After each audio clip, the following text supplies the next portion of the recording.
I can tell you that right. We hot? Well, we scorching live? Hot. We scorching hot. Scorching hot. First off, I want to issue a formal apology for Mars not being here and being on time. Where the hell is Mars? Seriously. London, we have a problem. And I don't know what it is. And as for me, you guys, you see, the thing about it is I was busy rewatching the Knicks and the Pacers game. And, my apologies. I couldn't figure out what happened in that last 3 minutes. And I just had to keep rerunning it. And then on top of that, I got caught in traffic. And then I ain't have clean draws. And then my dog bit the Wi-Fi cord. Oh my God. So, chill, a bunch of crazy stuff. Oh, hello, Ox. No, I seen that face before. What? He know what we're dealing with. You remember what we're dealing with. Anybody know? This dude right here know what we're dealing with. Nothing else needs to be. Yo, chill. That's a vacation face next to me. Hey, chill. My dog incriminating 100%. yourself by saying you were driving, bro. Chill. My dog Turbo, he be tripping. No, Pen, I was driving on GTA. And then I put 2K in. And then I simulated the game. You know how you be simulating the games? Mm-hmm. I did that. And then I couldn't believe that. Anyways, y'all, we got a Knicks fan in the house who finally gets to celebrate after 2 weeks. Oh, there's something to celebrate, brother. Yo, we talking about the you wanna past? come out here? We talking about last night. You want to come out here? Ox, is that the I just got in face? That face that you seen right there? Is that because that's what it look like? I know what the I just got in face. Hey, chill. I just got out, brother. Like I got the same. I got the same fits on I had on last night. Face. Yeah. That's what it is. I just want to make sure, Ox, I'm following you. That's all. That's what it is. That's one of the ones where you use your jacket for a pillow. Yeah. As a matter of fact, let me go put that jacket on. I'll be right back. We went right from here to before I go put that jacket on, y'all, we know what time it is, and we know why we're here. 2 teams won this weekend, the Knicks and the Wolves, and now the series are 2-1. Y'all, we got new playoff life. I told you. Chill. I told you what, 2 days ago. Saturday on Chill with Chill. That comes on every Saturday at noon Eastern. Every Saturday at noon Eastern. We ain't late neither, by the way. We hot every Saturday. Not late, never. Just so y'all know. And we read all the super chats because I'm a W host. Yes, sir. But Chill, I told you both of these series are gonna be tied 2-2. 2-2? 2-2, yeah, 2-2. Yeah, he said that. He did say 2-2. I could get with the Minnesota logic. The Knicks logic I'm having a difficult time with. I don't know why, Chill. Yeah, I don't know why. I'm having a difficult time with the Knicks logic off the strength that, one, it's not something that we haven't seen before. So, okay, if I'm not mistaken, did your Knicks not come back from being down 20? Not once, but twice. All right, so I know that going into this game, that if we throw these dudes 15, 20 in a hole, game ain't over. We know that for a fact, right? We got to keep rocking because these dudes is not going to roll over. In fact, I'm watching Jalen Brunson. It's about he came back in the game with probably, I think, about 3 minutes left in the fourth. He had this calm over him, like, this is what I've been waiting for all game. Like, I've been waiting to. It reminded me of Joe Montana, because that's how Joe Montana was with the 49ers when, like, things got hectic and we got late in games. It was almost like this is what he was waiting for all game. Like, all right, just give me the ball. I got you covered. I got it. And this last night was a matter of energy more than anything for me. The fact that Tibbs dug in his bench. Early, too. Not just early, Ox, but those guys gave him productive minutes.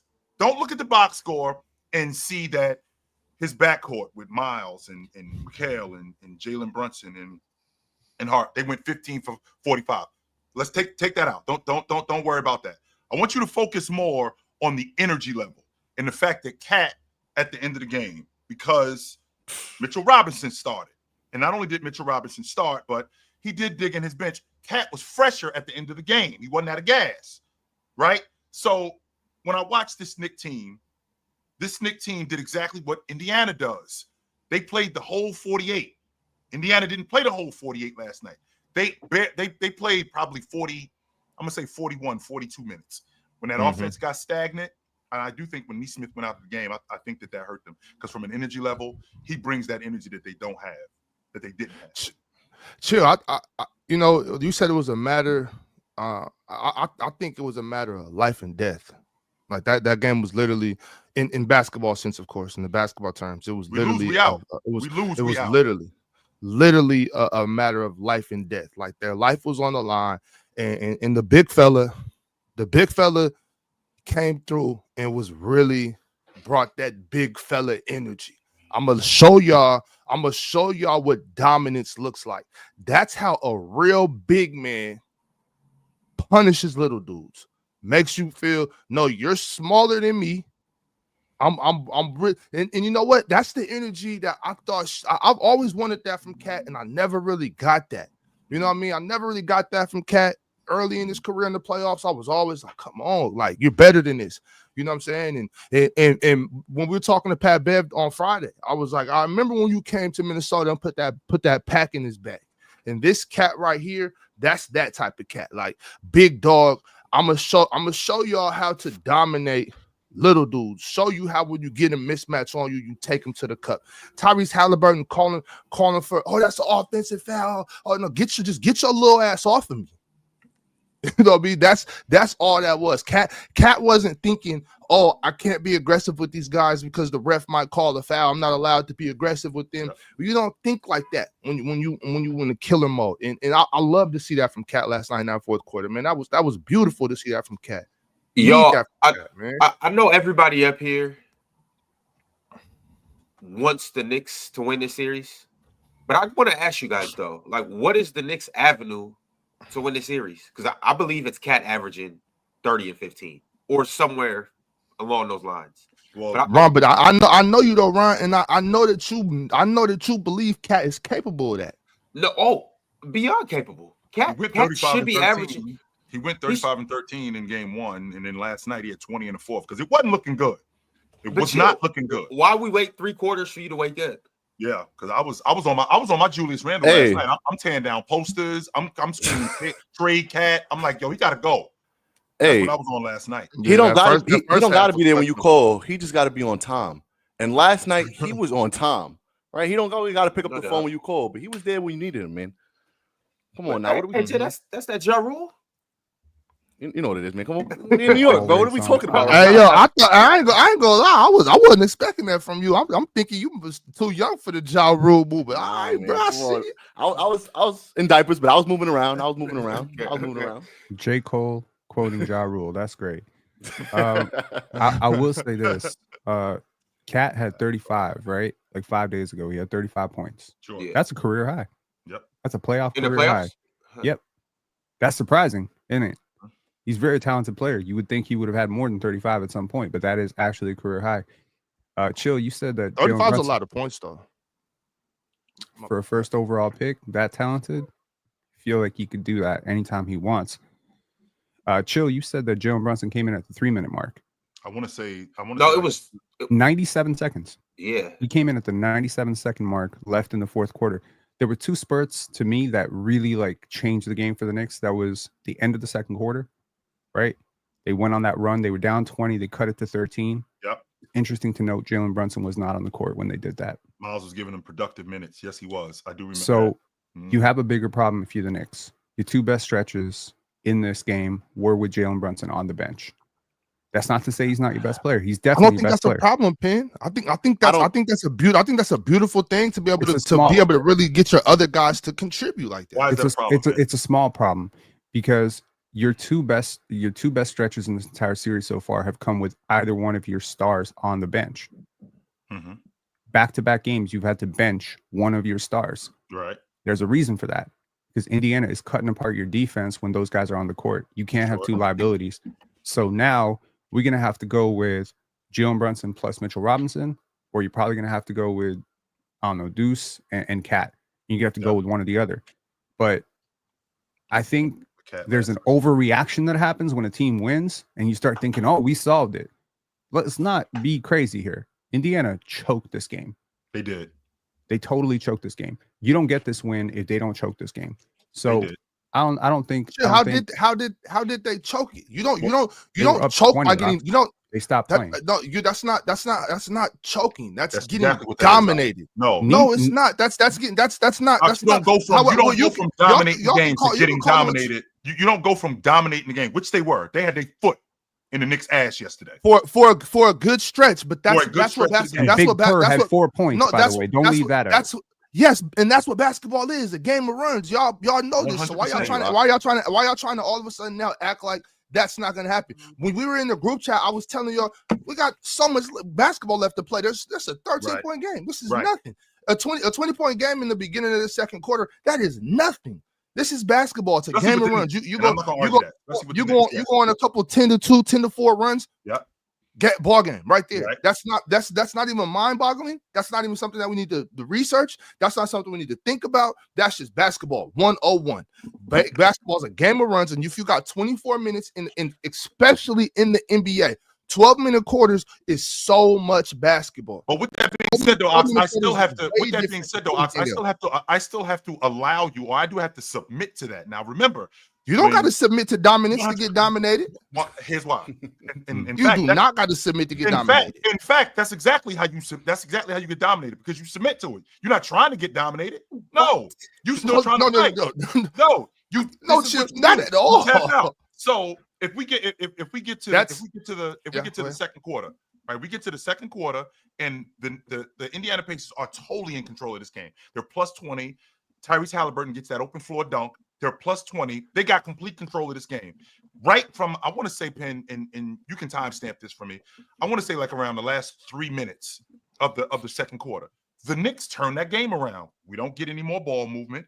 They're not making the Knicks play defense like they did. They're not getting into their sets nearly as quickly as they were. Their shots aren't going in. On top of that, they closed the half on a 7-0 run. Now we got the momentum going into the third.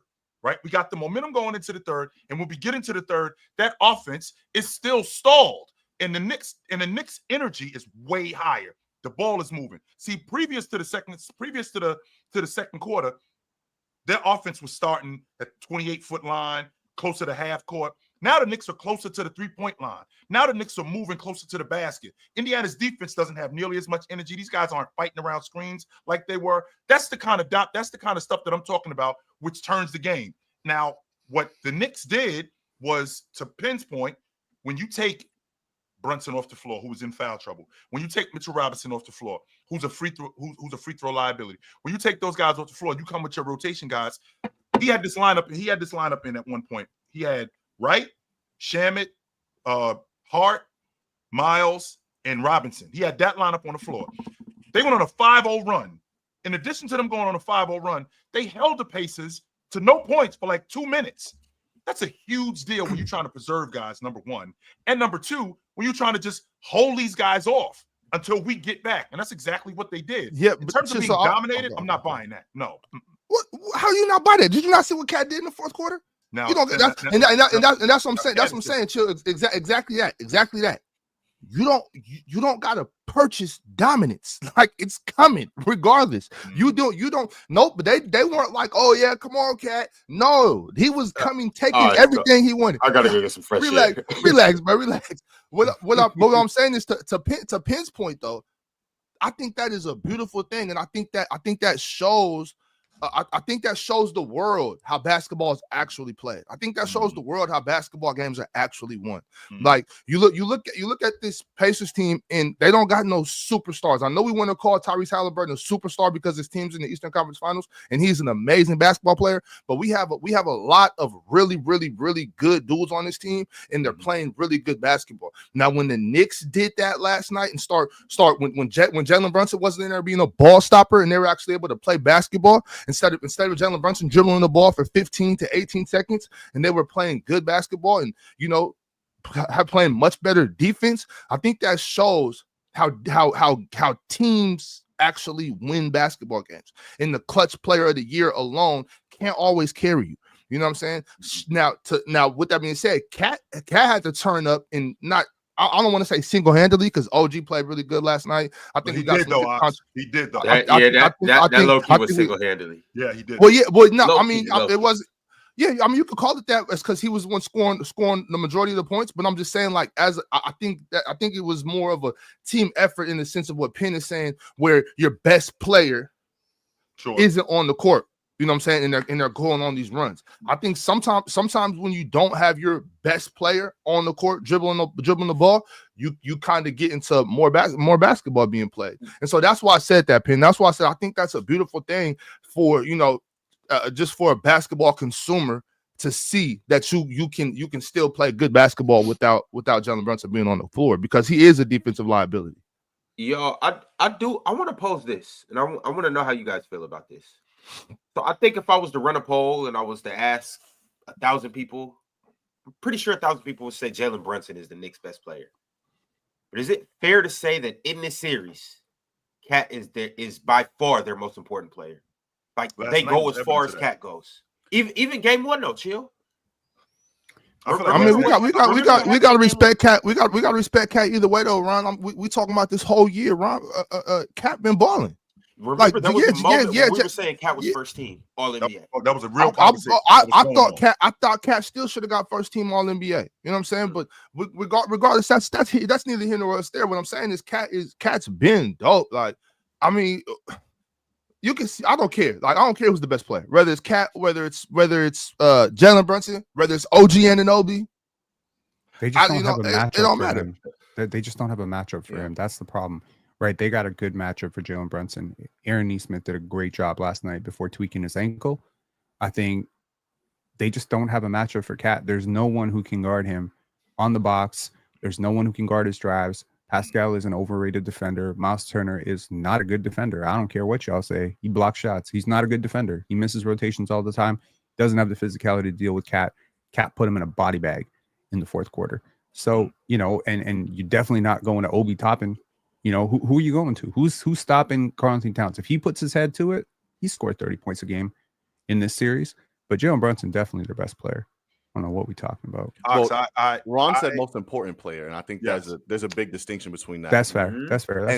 And I think that's a legitimate question to ask: is Cat their most important player? Me personally, I would say no. I think their most important player is OG Anunoby in this particular series. Right, I will go OG Anunoby for their most important player, not their best, but the guy who he's on both ends of the floor, because the intensity that he brings on defense is just it's bar none. Right, you need that intensity from him specifically. Right. Wait, but bro, if you're the most important, how are you not the best? If you're the most impactful, how are you not the best?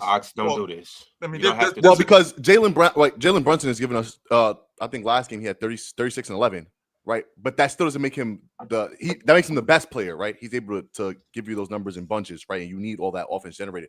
But like we say on defense, he's a liability, right? So he's not the most important player. The most important player is the guy who can do it on both ends of the floor. And he can't score the basketball like OG can score the basketball in the ways that OG scores the basketball at the time that you need the when bucket. it's necessary, right? But he'll also do the other stuff too. Like he'll come up with a loose ball. He'll come up with a big rebound, right? He'll come up with stuff like Ox. Prime example would be your man, Scottie Pippen.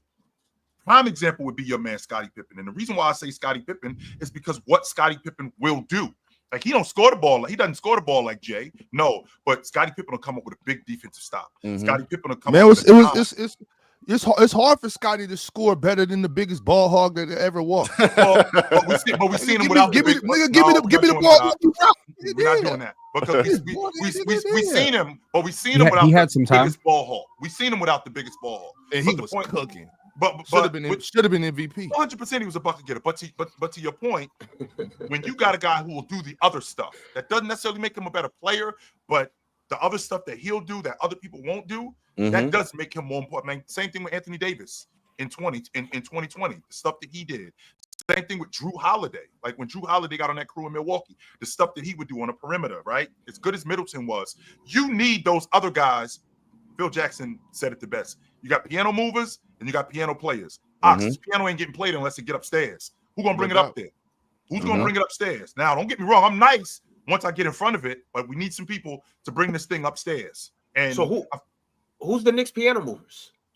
OG Anunoby, Miles, Mitchell Robinson. Mitchell Robinson. Yo, chill. Mitchell Robinson ain't moving the piano. He the dude that's picking it up and flinging it across the room. He gives them. He came out hot last night. It kind of tailed off though. kind of tailed off. That third quarter for Mitch was, you know what I'm saying? The second half of the second quarter, whatever, it's kind of like, Mitch, I need you to get in the game and do something, bro. He started out hot though. Penn, there was an issue that I had with you a while ago, but then I saw it last night, and I kind of see what you mean. So when we get late in games, the person that I thought about the most, I remember watching the 2001 finals, and I remember watching game 1 where we get late in the game, and I'm thinking nobody's shooting the ball till Shaq touch it. He got to touch it. He doesn't have to shoot it, but he has to touch it. Well, the Knicks end up cutting this 20-point lead. Now we got a ball game. We got a 1-2 possession ball game. I'm watching Pascal Siakam, and I'm thinking, don't nobody shoot it until he touch it. He doesn't have to shoot it. He's got to touch it. But he doesn't seem aggressive to get involved in the offense when we get late in games. Like, he ain't asking for the ball. He's not begging for the basketball. Whether he's got a mismatch on him or whether he's got OG Anunoby on him, he's not asking for, yo, bring it over here. Hey, give me the ball. Whether we get a shot from him or whether we get something else, I don't want anybody doing anything until he touches it. But then I'm watching him and I'm seeing his body language and I'm seeing how he is when we got that going on. And I'm thinking, can we win with that consistently? And I'm not, and I kind of see what you were looking at when it came to Pascal Siakam, because he kind of shied away from that when we got late in the game yesterday. Yeah, I think you say OG is possibly the Knicks' most important player. I think Pascal's definitely the most important player for Indiana, right? Kind of ironic, both former Raptors. So I'm up here saying that these two guys are, the most important players, but really Pascal should be their number one option down the stretch. He's definitely their most talented scorer. There's nobody else who can do what he can do. And just like they don't have a good matchup for Karl-Anthony Towns, I don't think they have a good matchup on the Knicks for him. Mitchell Robinson is way too slow. Karl-Anthony Towns is possibly the worst drop big I've ever seen. He's up there. He's top 5. He's top 5 as one of the worst defenders I've ever seen in drop. So Pascal could be a cheat code, and we saw that last game when he carried them to the win, and he had like damn near 40 points. They couldn't stop him. So he needs to dial up that aggression. You remember me saying that at the beginning of the series? I don't know if you were up here. I know you remember me saying that. You say a lot of stuff, Ron. I said, and this one was true. I said Pascal. Do you remember me? Do you remember me? The last thing I said to you on Thursday? Nah. You remember that? Remember that? You don't remember that? It was advice. You don't remember it? Nobody remembers anything you two say. Could you guys please just repeat it, please? Okay, I said quit being a front runner, Ron. And then I walked off. All right, well, look, if actually, Penn, if the now that you say that, I do remember. To go up 3-2, I'll show you a back runner. But in the meantime, we're up 2-1. So, but in terms of Pascal, though, I do just want to say this again. There's nobody that can guard Pascal. Similar to Cat, there's nobody in this series that can guard Pascal. He's a mismatch for everybody. And I know you guys say OG Anunoby. I don't believe OG's too little, but I do think that for going that route, I think OG probably guards Pascal better than Miles to guard Cat. You know what I'm saying? I do think that, but that's not saying much though, y'all. I'm not. Yes, that's not saying much because Cat is a better bucket getter than Pascal. Cat is 100% true. Yeah, when you put it yeah, Cat is. But when I agree with you. I agree with you, Chill. I do think when Pascal turns it up and he's really aggressive and he's looking to score, he's really tough to stop. You got to come with a scheme. You can't just be like, OG, go get him. You know what I'm saying? Like if it's game 7 and Pascal on one, you can't be like, OG, go get him. No, it's got to be Mitch. Help him when he spins back baseline. Help him. OG when he puts a shoulder in you, don't just accept it. Get low, give a low resistance because he's definitely gonna come with a little dark fade. You know what I'm saying? So it's different ways.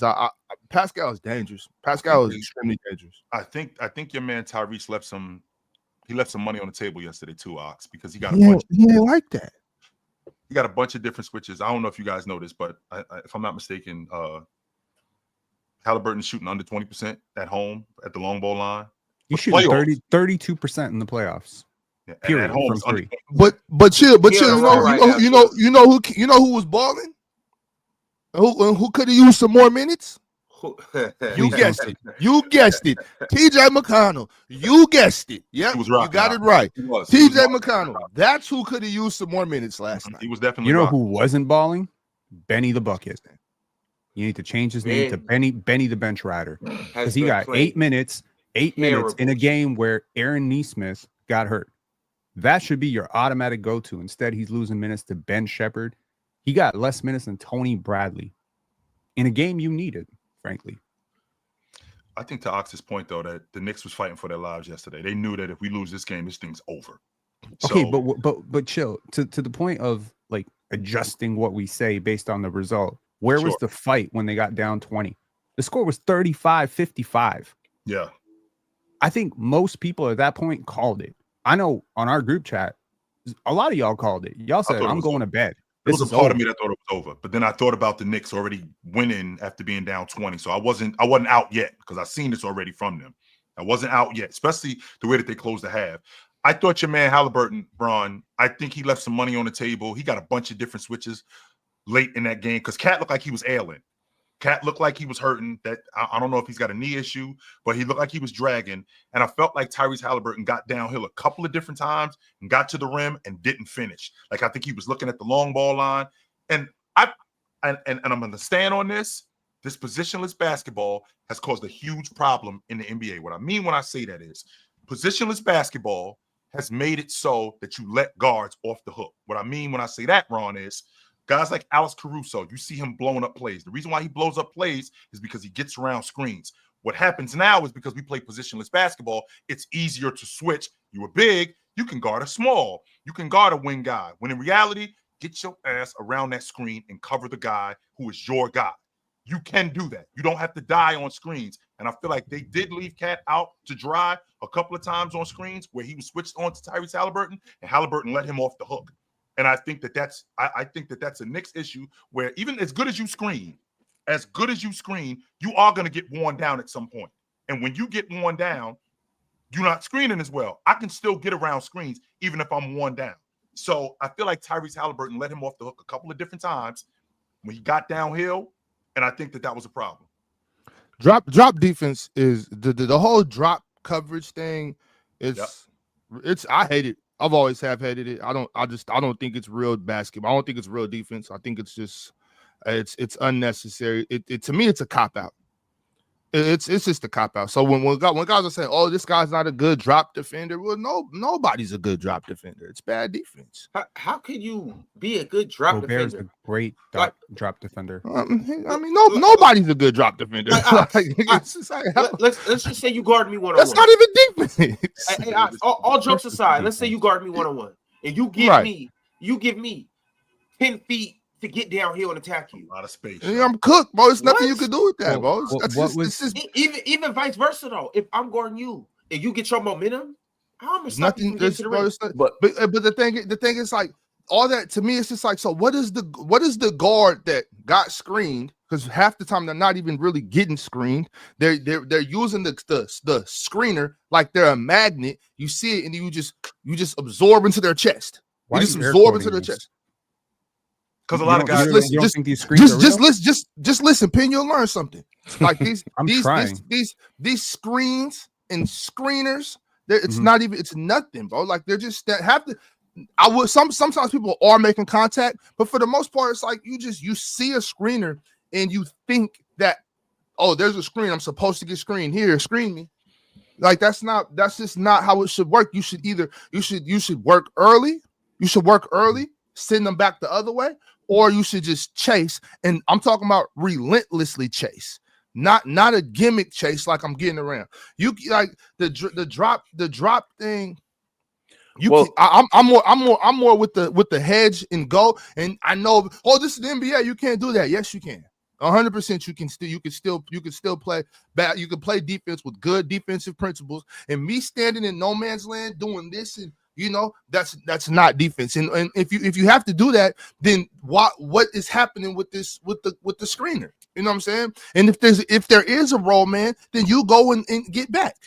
And you putting your big in a bad situation too, Penn. I mean, what Ox is saying isn't nonsense. I mean, you putting your big in a bad situation when he's telling me that the screen is coming, by the way. It's not like I don't know that the screen is coming. He's telling me that the screen is coming. So when Cat is telling me that the screen is coming, I'm looking at the screen and I'm just gonna accept the screen instead of like what Alex Caruso does. And I'm using Alex Caruso as an example because Alex Caruso is one of the best screen navigators that I've ever seen. I don't mean just in the league today, that I've ever seen.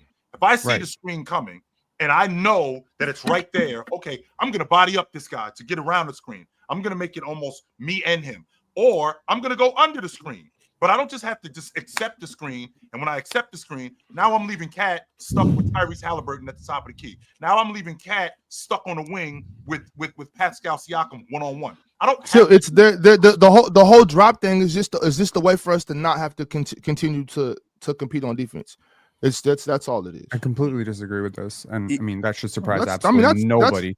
That's fine. I mean that's fine. You could disagree. I'm just like I think every defense is a game of trade-offs, right? Like every defensive coverage is a game of trade-offs. So if you're going to play drop, you're giving up something to get something, right? If like what we saw with OKC versus Minnesota, right? We saw Rudy playing up a little bit higher, right? And we saw Jaden McDaniels covering a little bit lower, right? Sure. So what does that do? That shrinks the floor in the range that you're dying. Shea is killing you in the mid-range. So you're shrinking that zone. But what does it open up? When Rudy Gobert comes up a little bit higher, what does it open up? It opens up a ton of lobs behind Rudy Gobert, right? So when he's a little bit lower, you're conceding the mid-range pull-up. When he's a little bit higher, you're conceding the back cuts. So it's just a game of trade-offs and adjustments. And I think in both games, sure, I can get with that. You have to pick and choose. No defense in the league that I'm aware of covers everything. You're always leaving something. So the best offense is the one that can punish you for what you're leaving open. Sure. The best adjustment is covering up what's not working. And I think in both cases where these teams went back, and got a game, I think it was down to the adjustments. Sure. I think it's the defensive adjustment that Minnesota made and the force that they played with. And I think in this game, it was really the lineup adjustment that Tibbs made, going a little bit deeper into his bench. I mean, I was a little bit nervous. So Landry Shamet, DeLon Ray hasn't played. DeLon Ray hadn't played over 3 minutes in almost 50 days. I don't remember him playing more. So kudos to him first and foremost for staying ready. And staying in condition, because it's very easy to fall out of rhythm when you haven't played real NBA minutes and you just thrust into a conference finals game. But I do think that just came down to an adjustment of understanding that they couldn't keep playing campaign. Yes, that part I can get with. Now, Penn, if I can counter your point with, I'm gonna have to give up something, right? What I don't want to give up, because to your point, if I go under, I'm giving up the long ball, right? If I go under, I'm giving up the long ball. Depends on who. It depends on who. You play the percentages, right? If the ball handler is like a 27 to 28% 3-point shooter on off the dribble threes, then if he's the ball handler on a pick and roll, then I'm going under every time. Sure. Why would I go over? Again, every time you go over a screen, there's always a chance to give up a 2-on-1 downhill. Yep. Always. That's why you go under, right? So if the odds of me losing, I don't care if you go 3 for 3. If you're a 27% shooter, I'm playing you like a 27% shooter. This is like the game of odds. 100%. Now, with that being said, Penn, and I can definitely appreciate that logic, but the adjustment that can be made if I got a 27% 3-point shooter off the dribble, more times than not, if I'm the coach, I can remedy that, because if it's not a rotation guy, right? If it's not a rotation guy, it's a guy who's probably not going to continue to shoot that. What I don't want more than anything is I don't want my big guy on a small guy late in games. I can't remedy that because I need him on the floor. I can remedy a point guard who shoots 28 or 30% off the dribble because now his shot selection can change. We get late in the games. I don't want Cat switched on to Tyrese Haliburton, especially if Tyrese Haliburton is going to take advantage of him. I don't want Cat on anybody, but how many times in this series and in the playoffs so far have we seen Mitchell Robinson do an actually decent job on deterring a drive from a guard? He's done good. In fact, it's Miles Turner who keeps blowing past him. I don't know how he keeps doing it, but it's Miles Turner who keeps beating him out the dribble. It's these guards. He's actually doing pretty well. Yes, this is my point. Quickly, I want you to go ahead. 100%. Jay, I want to hear from you on this defense thing too. But go ahead, Chip. Yeah, really quickly, Penn. To your point about Mitchell Robinson, well, that's why they hunt Cat.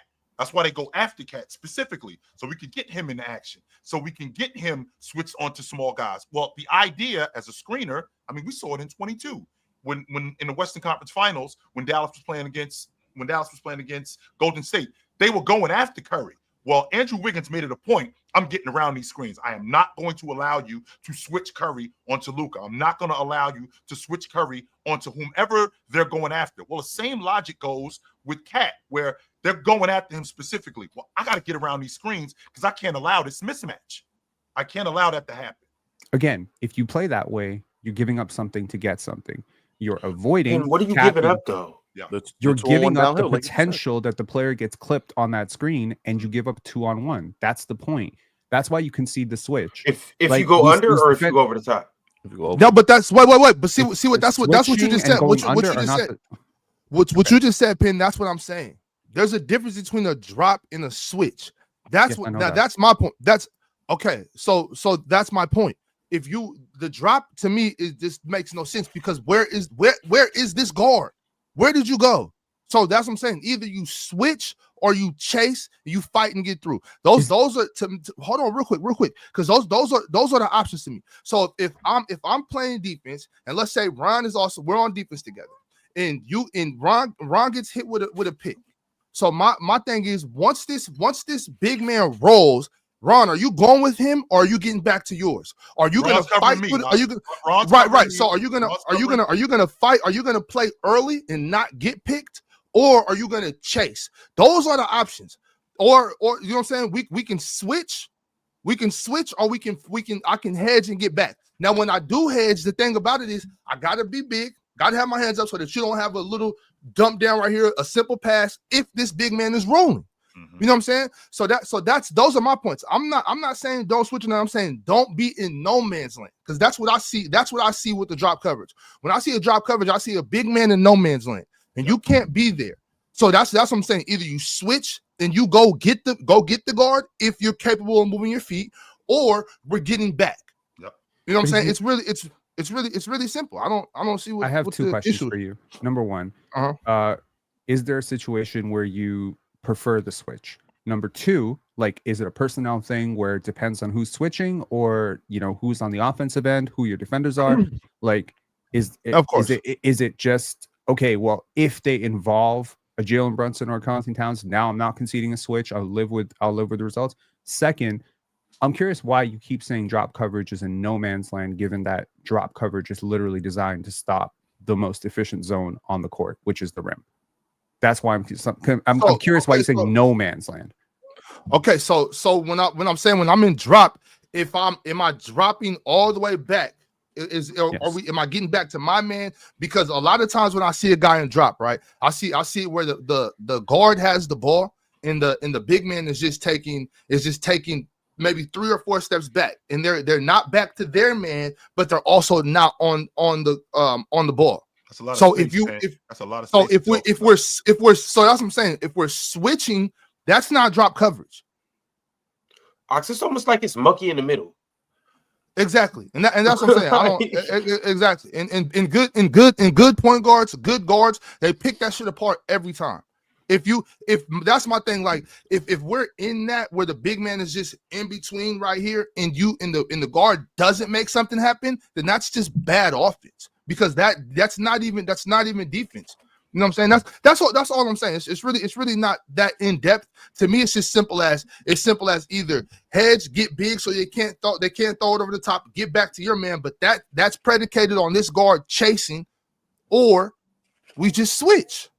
Yo, Jay, tap in and let us know how you feel about this. I'm actually with Penn on this one, guys. I really don't hate the drop covers, and I think it has a small part to do with personnel, but I think in larger part, I think when the big drops and covers, right, if you have a poor shooter at the three, like if we're doing Cat and Tyrese Haliburton, right, if Tyrese Haliburton is shooting 32% from the three in the playoffs and worse at home, I'm fine if I'm in drop coverage, right, and I'm okay if I have Cat down there to catch him. I don't love Cat in that drop coverage because he's when Tyrese Haliburton drives or a guard drives, he's a foul magnet, right? He picks up fouls like life or death. But if I have Mitchell Robinson in that drop, I love that coverage, right? Because now if Tyrese Haliburton drives, then Mitchell Robinson is great at the turn to drive. And in addition to that, I will live with Tyrese Haliburton shooting 4 threes if I'm in drop coverage and missing 3. Even if Robinson gets him on a switch, I don't hate that.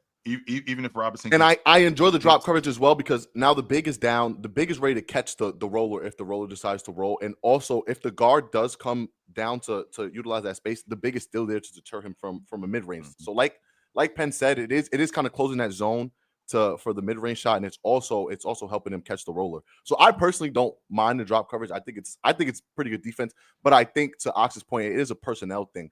If you're kind of just in no man's land, and I wouldn't love it if it's like Miles Turner, right? Because contrary to Penn, I enjoy Miles Turner as a shooter. I think he can knock down some shots, right? So I wouldn't do drop coverage against Miles Turner, because if he pops out, right, you don't have anybody to come up there and get him, because you're too far now, and the big is in no man's land. Yep. So I can understand it from that perspective. But I think it's a personnel thing, but I don't hate drop coverage. I didn't say Miles Turner can't shoot. I said he's not a good defender. Oh, fair. My bad. Yeah. Fair. Which he isn't, by the way. And to be honest with you, Ox, no, I don't think so. Especially last night showed me that. Like, his closeouts were way too hard. Not only was his closeouts way too hard, he was closing out with the wrong hand. Cat is, don't get me wrong, Cat is, as a big, he's one of the better athletes, but he shouldn't be blowing by you, especially when you're recovering with that much space. He should not be blowing by you. And he was straight blowing by Turner. On top of him blowing by Turner, when Turner crowded him at the long ball line, Cat just walked him right to the box. This dude is lunch. Walked him straight to the box. And don't get me wrong, Cat's about 260, something like that. He's a tough cover. I'm not gonna argue that point. But what am I gonna give up if, as a big, I'm going up against Cat? I'm giving up the long ball. I do not want Cat diving to the rim. I'm gonna give up the long ball to Cat. I am. And the reason why I'm going to give up the long ball to Cat, because if he knocks that down early, no problem. If he's getting to the rim, the defense is collapsing, which means all of these guys are open even more, as opposed to just him. Now, Bridges is open on the wing more. OG Anunoby is open on the wing more. Brunson is open on the wing more. When this guy is diving to the basket, I don't want to give him that lane. And I thought that Miles Turner, once Cat saw one of them threes go in, and once he went to the rim one time, it all just opened up after that. Chill. It's funny that today's Memorial Day, and it's gonna be a lot of grilling going on, you know? Mm-hmm. Every time Karl Anthony Towns sees Miles Turner, it's Memorial Day. It like, he sees him and he's like, oh yeah. We are putting the chicken on this grill. We are marinating this chicken with barbecue. And that's how it should be. And once again, this kind of comes back full circle. I believe Cat should be averaging 30 and 15 this series. I don't think he has nobody. No, Tony Bradley, you come in the game, I'm sending you right back to the bench because that's disrespectful. Pascal, you're just too little. Anybody else, you can't mess with me. And most importantly, Miles Turner, you know, deep in your heart of hearts, you know, there's nothing you could do to stop me. Y'all see how Cat was doing him in the fourth quarter? Yes. I'm not even going to talk about game one. I'm going to talk about last night and just the minute the fourth quarter started. Y'all seen like what Cat was doing to Miles Turner? Just went right after him. Yeah, I think people get like really seduced by the shot blocking numbers for Miles Turner. Real hoop knowers know that Miles Turner is not a good defender. We've known for years. He's not a good rebounder. There's a reason Mitchell Robinson's been so effective at getting those offensive rebounds, because Cat doesn't box out. That Miles Turner doesn't box out. He's not very switchable, right? Very limited in that sense. So, you know, off-ball awareness sometimes a little bit lacking. Transition defense is a little bit lacking. I think the separator between these two teams, and I'm still picking Indiana to win this series, is that when I watch these two teams, I see a lot of times where the Knicks miss shooters. They miss cutters. There's times in transition where a simple pass to OG Anunoby leads to a dunk, and then they don't make the pass, and then suddenly it's like a contested two. I just think the playmaking talent for Indiana is so much higher. They consistently make better plays, better reads. They're a better coach team, in my opinion. I can get with that.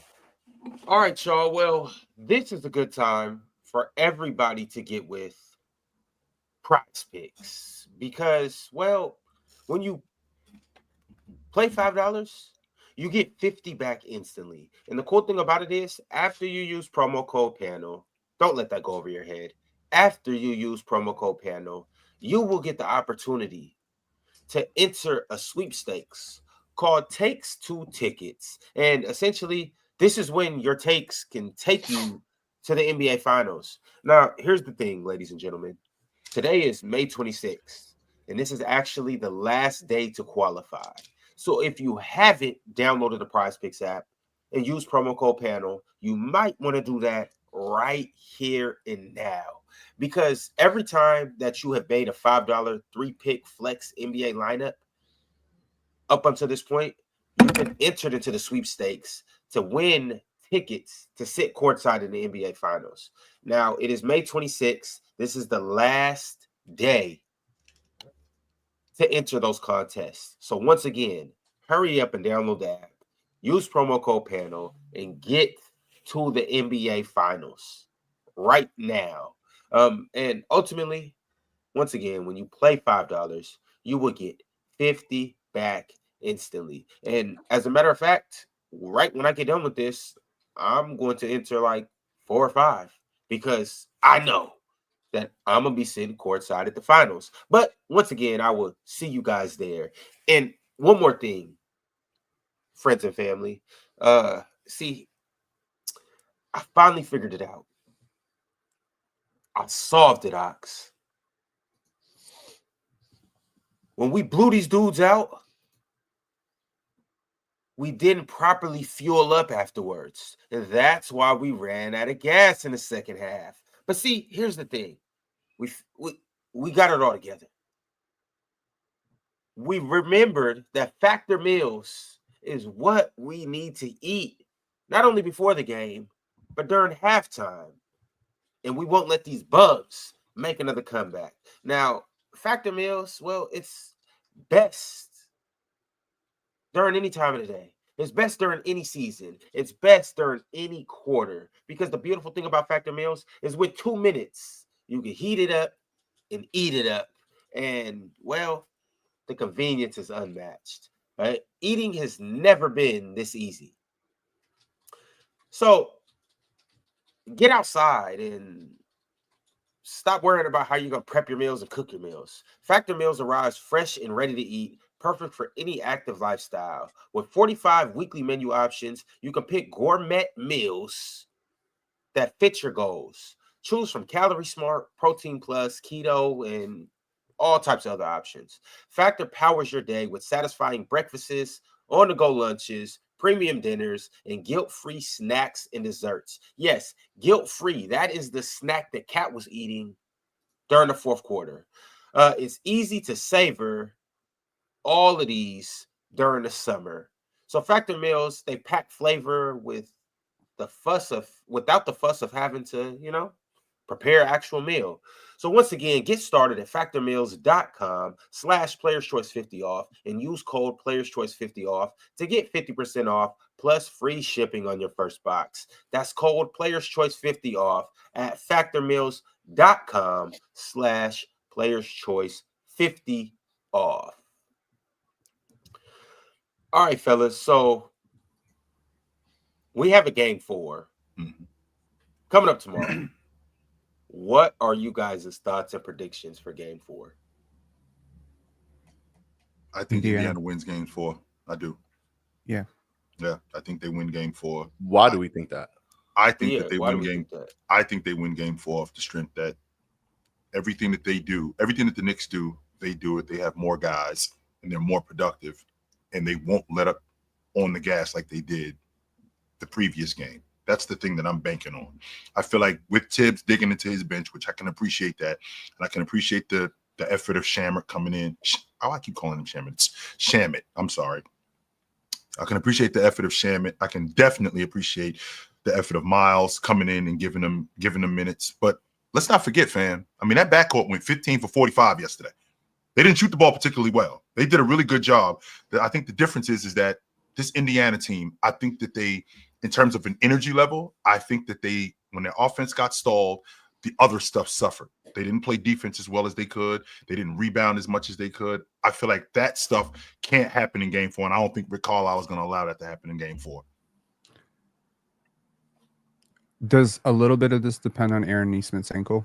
Yes. I think he's so important for them. And I walked into this series knowing that the Knicks were the more talented team. I know the Knicks are more talented. I think their best player is better offensively. I don't think Jalen Brunson's coming up with another stinker. I don't. I think he's a prideful fellow who will take this performance in stride and say, damn, my team got me one. I need to pay him back. I think, there's definitely a chance that the Knicks tie this up 2-2. I think it's probably better for the league if the Knicks do tie this up 2-2, because we know that, the longer the series goes, the more the interest. And yeah, so I don't know. For the sake, as a basketball fan, obviously, I would love to see this go 7. I don't think it's going to go 7 though. Jay, I agree with Penn. It's not going to go 7. It'll probably go 6, and we'll see them back in Indiana for game 6, and it'll be over. Knicks will win it.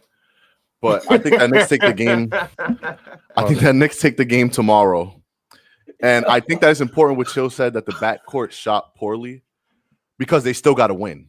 Right, I think that it's important to put that context in there, right? That even when the backcourt shot poorly, that the Knicks got to win, and I think that Penn hit it on the head that Jalen Brunson's not going to put up another stinker, right? And if we can keep Cat, and then Penn also made a point that I didn't want to gloss over. We kind of just moved past it, but I think it was probably the most important thing that we talked about early on, which is that the Cat minutes without Jalen Brunson and the Jalen Brunson minutes without Cat are like overwhelmingly better than when they're on the floor together. Right, like it's hard not to notice. If you're watching the game, it's hard not to notice that when Cat's on the floor by himself or Jalen Brunson's on the floor by himself, that they look better. They look entirely better.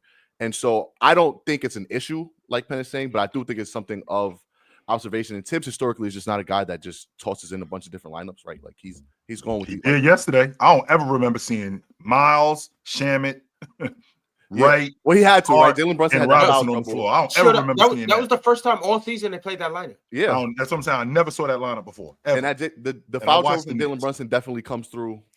That plays a huge role in that. But historically, Tibbs is not throwing a bunch of lineups at you, right? But we might have to look at some different lineup changes if your best players are not playing as great as they can together. They're still playing well, but Cat is plus 14 in the fourth quarter by himself with Jalen Brunson out with damn near the whole fourth.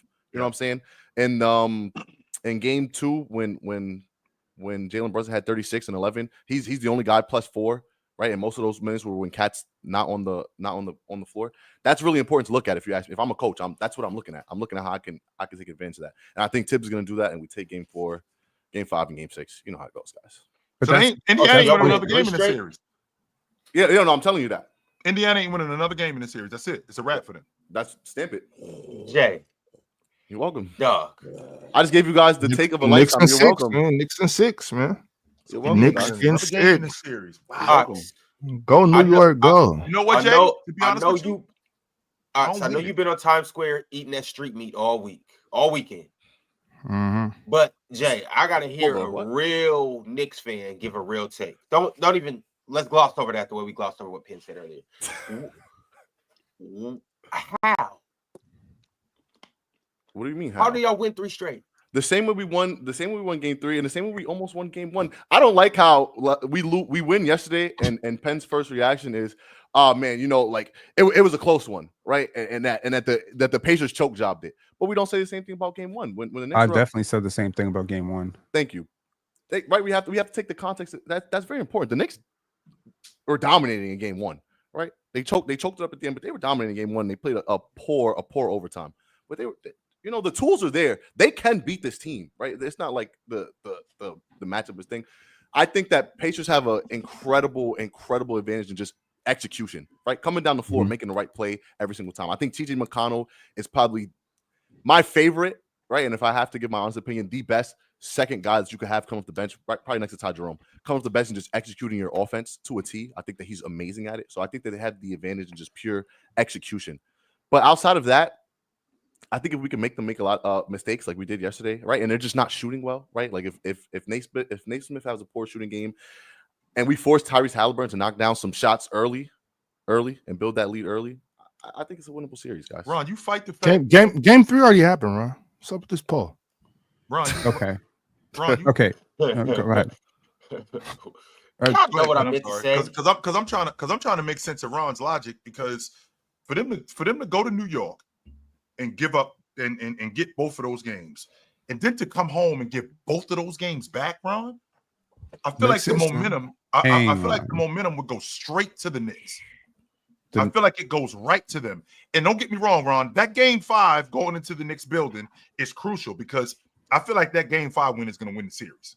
That's what I feel. I feel like that game 5 winner is going to win the series. That's why I don't feel like Indiana can go back to New York tied 2-2. They can't let them out of here with both of those wins. They can't do that.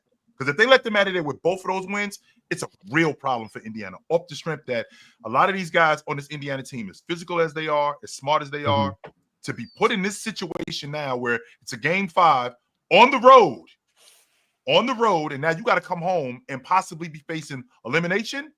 I think that's a huge problem for Indiana. Huge.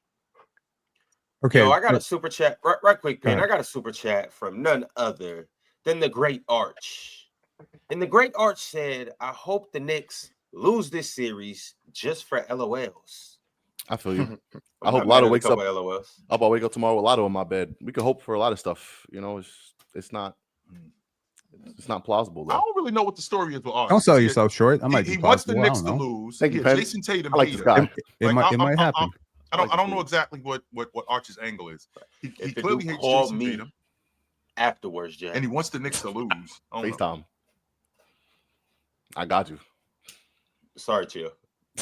Okay, first of all, Jay, who are you starting in game 4? Because I'm not sure this Mitchell Robinson starting thing worked out too well. Yes, it did. No, it didn't. Yes, down it did, 20. man. Okay. Well, like you were down 20. So let's not ignore that. Like, it did not work down out 20. well. Not because of Mitch. Not because of Mitch. With Mitch.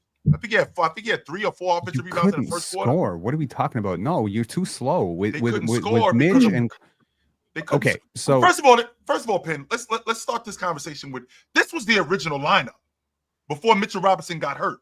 Brunson at the 1, Bridges at the 2, OG at the 3, Cat at the 4, Mitch at the 5. That was going to be the original lineup before Mitch screwed his foot up and he was out for 2 months. That was going to be it. And I always thought Hart was a rotation guy anyway. I always thought that about him. I never really pegged him as a starter. I always thought that he was a rotation guy. He was good. He's always been good. He came off the bench huge down the stretch last night. Hey, Pin, that's crazy. New York turning their back on the heart and soul of their team. We see how y'all get that's not what's going on, Ron. No, that's not what's going on at all. Coach Tibbs made that adjustment because, one, he did need more energy. And not only did he need more energy, he needed more rebounding. Who gives more rebounding and energy? Yeah, and you were down 35-55. The adjustment was not Mitchell Robinson starting. Whoa. Stop right there. And then what happened at the end of the half? They go on that run, then they get the momentum back. That had nothing to do with Mitchell Robinson being on the floor. You understand what I'm saying when I say that with Mitchell Robinson being on the floor, he wasn't the issue. No, he wasn't. He got them second chance opportunities. He was on the glass. He was protecting the rim. He started the game out great. He was the one. He was the energy. Look, if y'all want Josh Hart to start so bad, and you don't want Mitch to start, then sit Jalen Brunson ass there. All right, Mitch playing. All right, Mitch, you gonna play? Okay. Okay, cool. Cat playing. OG playing. So you choose between Mikal Bridges and Jalen Brunson. Who you want to sit in? It ain't gonna be Mitch. Okay, cool. I don't think they start the same lineup. Also, to the historians up here, to the basketball knowers, to the basketball encyclopedias, which team has lost 2 games at home and then proceeded to win a 7-game series? Oh, that's easy. Who? So to answer your question, Penn, so in 1993, the Suns did it. In 1994, the Rockets did it. In 17, the Celtics did it. That's just off the top of my head. I'm sure that there may be more. Can't hear you, Ron. Your microphone is muted. Yeah, we can't hear you. Those are the people that I'm thinking about off the top of my head. Okay. Still can't hear you. Nope. And it's even more it's even more difficult when you go down 2-0 from now on your home floor. So now you got to win 4 of the next 6 games, and with you winning 4 of the next 6 games, you got to win 3 of those games on the road. 3 of those games you got to win on the road. So that's going to be difficult to do. Really, really difficult to do. So I feel like the Knicks really put themselves in a bind dropping those 2 games at home. They really did that. Yeah, well, cool thing is tomorrow we get to watch this game. And the beautiful part about this series, hey, MTL. What's going on? The beautiful part about this series, and Jalen Brunson alluded to it in the post-game interview, obviously we know the Pacers have had some crazy comebacks in the playoffs. Yep. But so have the Knicks. Like I think the Pacers' crazy comebacks have overshadowed that this is the fact that the Knicks have came back for the 3rd time after being down 20 and won the game. That shit is crazy. Yeah. So we got 2 teams that aren't gonna against they're not dying. teams too. Yeah, The champs.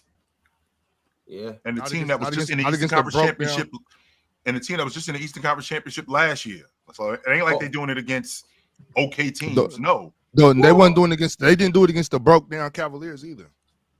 They did it against the broke down Pistons. Yes, they did. Crickets. They did. We hating. Oh, we hating today. That's what we doing. Yeah. Yeah, that's what we doing, MTL. Mhm. You know, that's why I had to bring you up here, MTL, because it's me fighting against 1 real Knicks fan and 3 delusional, whatever you want to call them. I don't know. Wow. Hey, I don't think Chill. He a Northeast guy. Penn. mhm. He represents all of You're the Canada Northeast right guy now. too.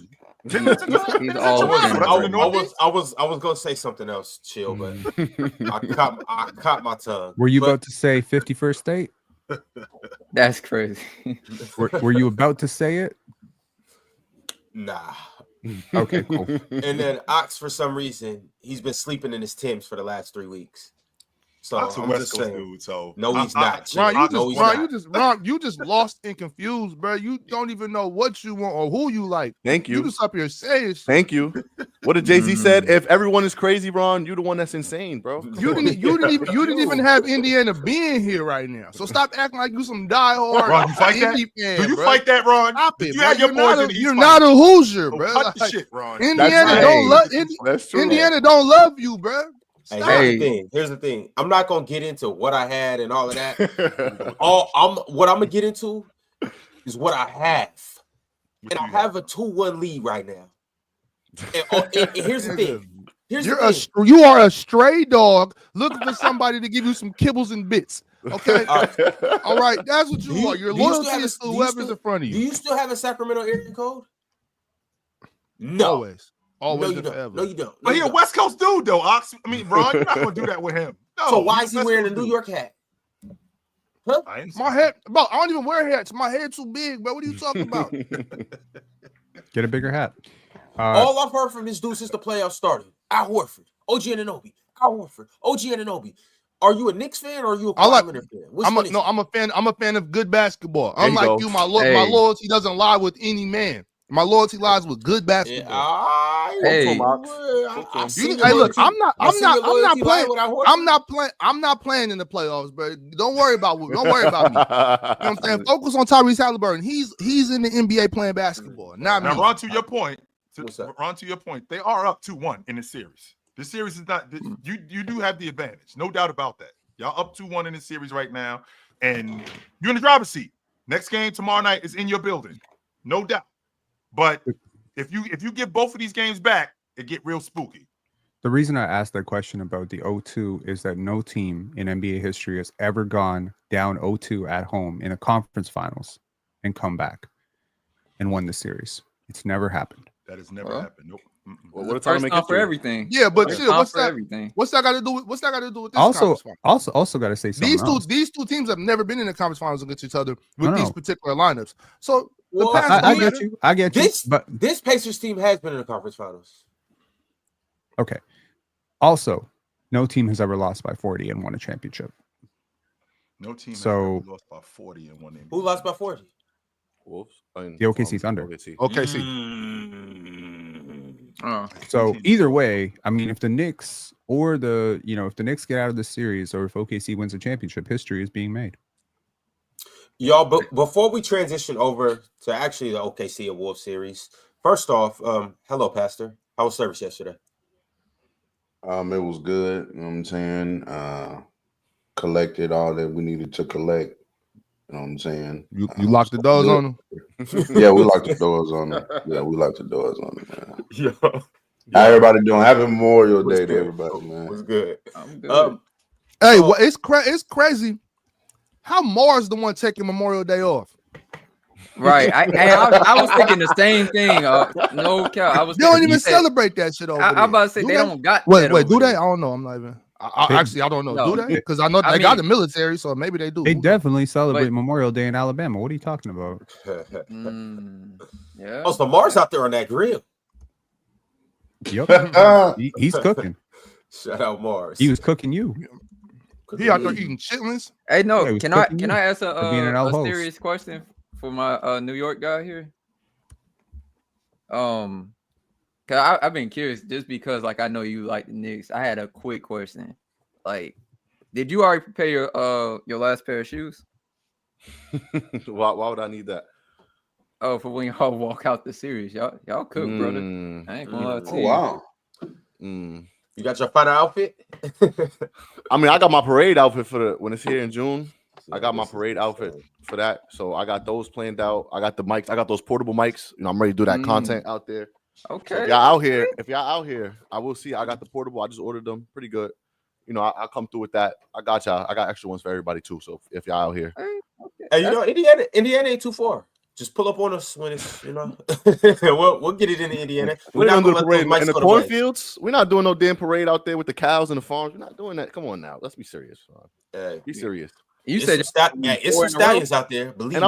I'm starting to look at Ron sideways. Believe my first time on the show, I said, hey Ron, Milwaukee doesn't want to play the Pacers. Ron had Milwaukee beating the Pacers. That was my first take on the show. That was the first thing I ever said. I said, hey, that's what I just. Hey, Milwaukee doesn't want to play the Pacers. Pacers have their number. Ron was like, no, they don't. Ron was the first dude to tell me they don't. And now you're here talking about the Pacers. What that got to do with the Pacers beating the shit out the Cavs and the Pacers beating the shit out the Knicks? That the fight that not you over. Ain't believe in them. That's what that means, Ron. You ain't really believe in them. You a fake Holly fan. That's what I'm hearing. Ron will die on any hill. You a fake supporter. Die on it. He don't care about what hill it is. Yeah, that's what I'm hearing. I'm gonna show y'all what type of supporter I am. Did y'all talk about Holly already? What do we need to talk about Holly for? I'm saying like, because I know he gets all the praise when they win, even when he just has like 14 points. So I'm saying, did y'all spend so much time on him when they lost? And he had cat on switches in the fourth quarter, and he couldn't beat him off the dribble. And he was passing it to Pascal Siakam and sitting his ass in the corner like a role player. I'm talking about that. Did y'all talk about that, or people only talk about Holly when he does good and then the team wins, and then we're supposed to exalt him like he's some outstanding player when exactly he's a good player. So he's not an outstanding player. He's a really good player. No, real talk. That's the problem. He's like a halftime superstar. Like half the time he is a superstar. The other time he's just a guy. He's a top 20-ish player. That's what he is. Until he should be sitting. He should be sitting next to Rick watching TJ play. Ox. I thought we already got to the bottom of this, Ox, with the dumb shit already. We haven't got to the bottom. Yes, of the we dumb have, shit. Ox. Yes, the dumb shit is TJ McConnell don't play enough minutes. Okay, TJ McConnell. Now look. I went too far. Holly should be in the game, but TJ needs more minutes. Okay, TJ does need more minutes, but he doesn't need more minutes over Haliburton. We already know anybody except for Pascal Siakam. Okay, just like I said earlier, Mitch needs to play. If that means y'all want Josh Hart to play so bad, then sit Jalen Brunson ass down. Well, look, TJ needs to play, and if that means less minutes for anybody besides Pascal, so be it. Okay, for TJ McConnell, Pascal is their best scorer. Why do you have an issue with Tyrese Haliburton deferring to him on the block? That's what he should be doing. I have a problem. No, not necessarily. Not if Cat's guarding him in space. I mean, I hope my point guard can score on Cat. What has Tyrese Haliburton shown you? And that's kind of his whole thing.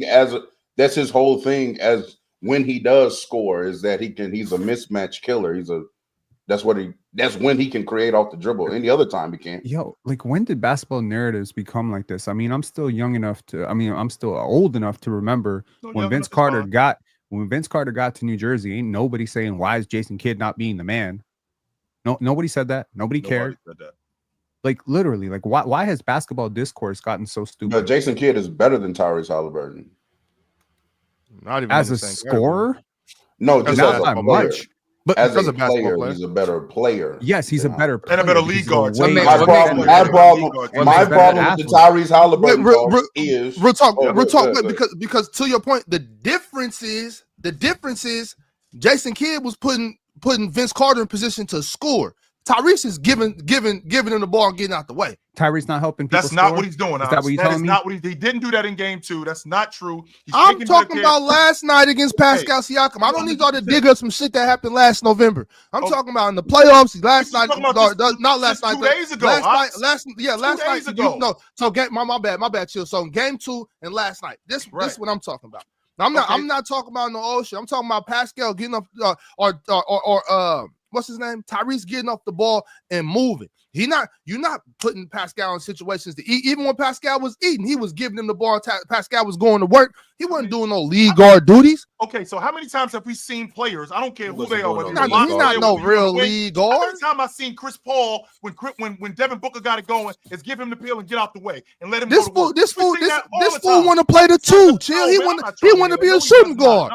No, this is the same guy. This is the same guy who had 1 turnover 2 nights ago. 1. There's not many guys in the league who take care of the basketball as well as he does. Now, he does let guys off the hook. Now, I'm not going to argue that point, that he lets guys off the hook as a bucket getter. You cannot, in this league, be a lead guard and not score at a high clip, especially this late in the season. You have to yes, you can. I'm not sitting here. Tyrese is not an engine. Tyrese is not an engine. So then why the Pacers? He's not a motor. He's not an engine. Yes, so who's the engine? In fact, that's one of the main reasons why they play as fast as they do, Ox. That's not. They play fast because Rick Carlisle has. That's the identity of that team, and it's because of their league guard. They play fast. They play fast. Everybody's running. Everybody else is running. Even when Haliburton's not even in the game, they got track stars on the team. 100%. They got track stars. He might be the wheels on the car, or he might be the steering wheel. But he sure enough ain't the engine. He 100%. Tyrese Haliburton not an engine. Drop coverage not real. You going for a home drop coverage. No, I'm not going back and forth on the drop coverage. I'm on the drop coverage. I'm not doing the drop coverage thing with you. That's just obvious. Real talk. The reason why they play as fast as they play, the reason why them dudes run the way that they run is because that offense is built around Tyrese Haliburton's skill set. His ability to, when these guys get up the floor, hit the right guys. His ability to find guys in transition. To not only find guys when he scores, and when he scores, that opens it up even more for those guys. They don't just throw anybody out there and they can play like that for stretches. Right? If TJ McConnell is on the floor, they can play like that for stretches. When Tyrese Haliburton is out there, he's the one who's taking control of that offense. He knows exactly who to get the basketball to. He knows when Pascal Siakam has it going. I have never not seen a lead guard. I don't care who it is. I have never not seen a lead guard, whether it's your box player, whether it's your wing player. If he got it going, give him the ball and just not let him go to work. We don't have to run a lot of action when a guy got it going. Give him the ball, get out the way, and let him go to work. And also, that's what was going on with Pascal a couple of nights ago. He got it going. Yo, get him the ball and let him go to work. And that's fair, but chill. When TJ minutes are their best minutes. So then why did they lose the TJ minutes last night? You just talking. When Indiana talking about that big ass. Wow, you don't even know what you're talking about. I know for a fact. Look, what I'm telling you is when TJ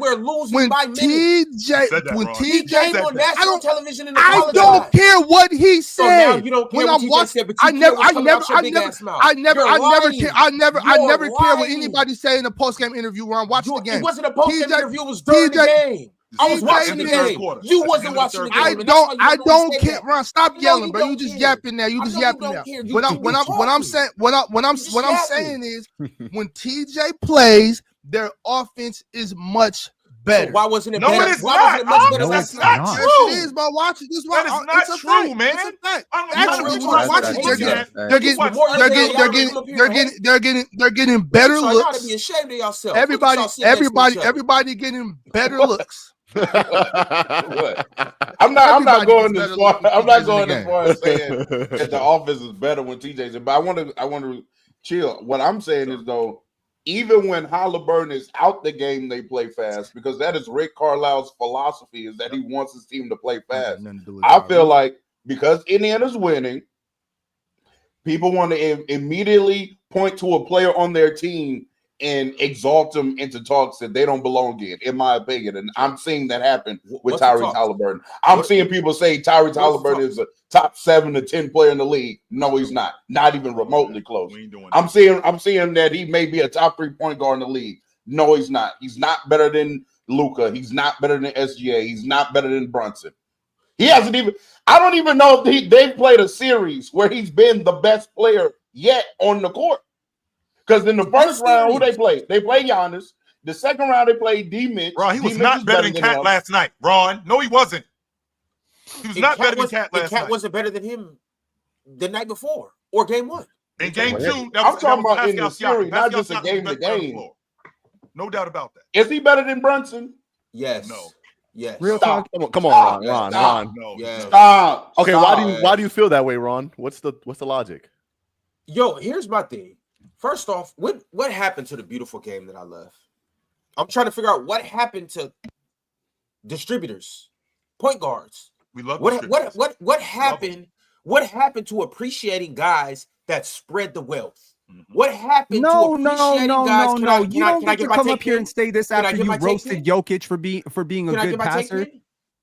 Did that, Ron? Do you know? Chill. Jokic was getting punked by a 6'2" guy. So that's not why I roasted Jokic. You want to know why I roasted Jokic? Because Swiper said he's the best offensive engine in the world. I'm not coming up here saying that Haliburton is the best offensive engine in the NBA. And if I did, I would expect you guys to put me on the Memorial Day grill. No, he's not pretty close, Penn. He's not.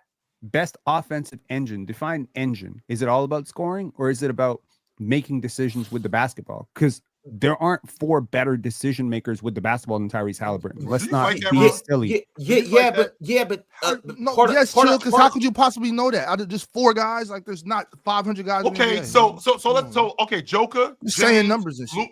Joker, James, Luka. Okay, decision makers. Giannis. Oh, with better decision making. Are we talking about if you're talking about because you don't turn the ball over? Then I'm not talking about also heliocentric scores. Turn the ball over. Mike Conley, he's a great decision maker. Yeah, but Penn, scoring is like offense is heavily influenced by scoring. Like it or not, I understand that, but also the better scorers tend to be the better offensive players.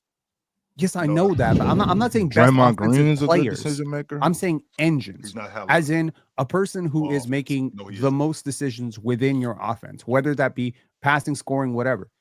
That despite what Ox said, Indiana is a way better team. Despite what you said, because you're trying to sell this, you're trying to sell our impressionable Don't pay me no mind. audience. Don't pay me no mind. Go ahead. Don't pay me no mind. Keep going. Oh, we up here talking, and you're chatting about TJ McConnell, and the team is better with him offensively. No, they're not.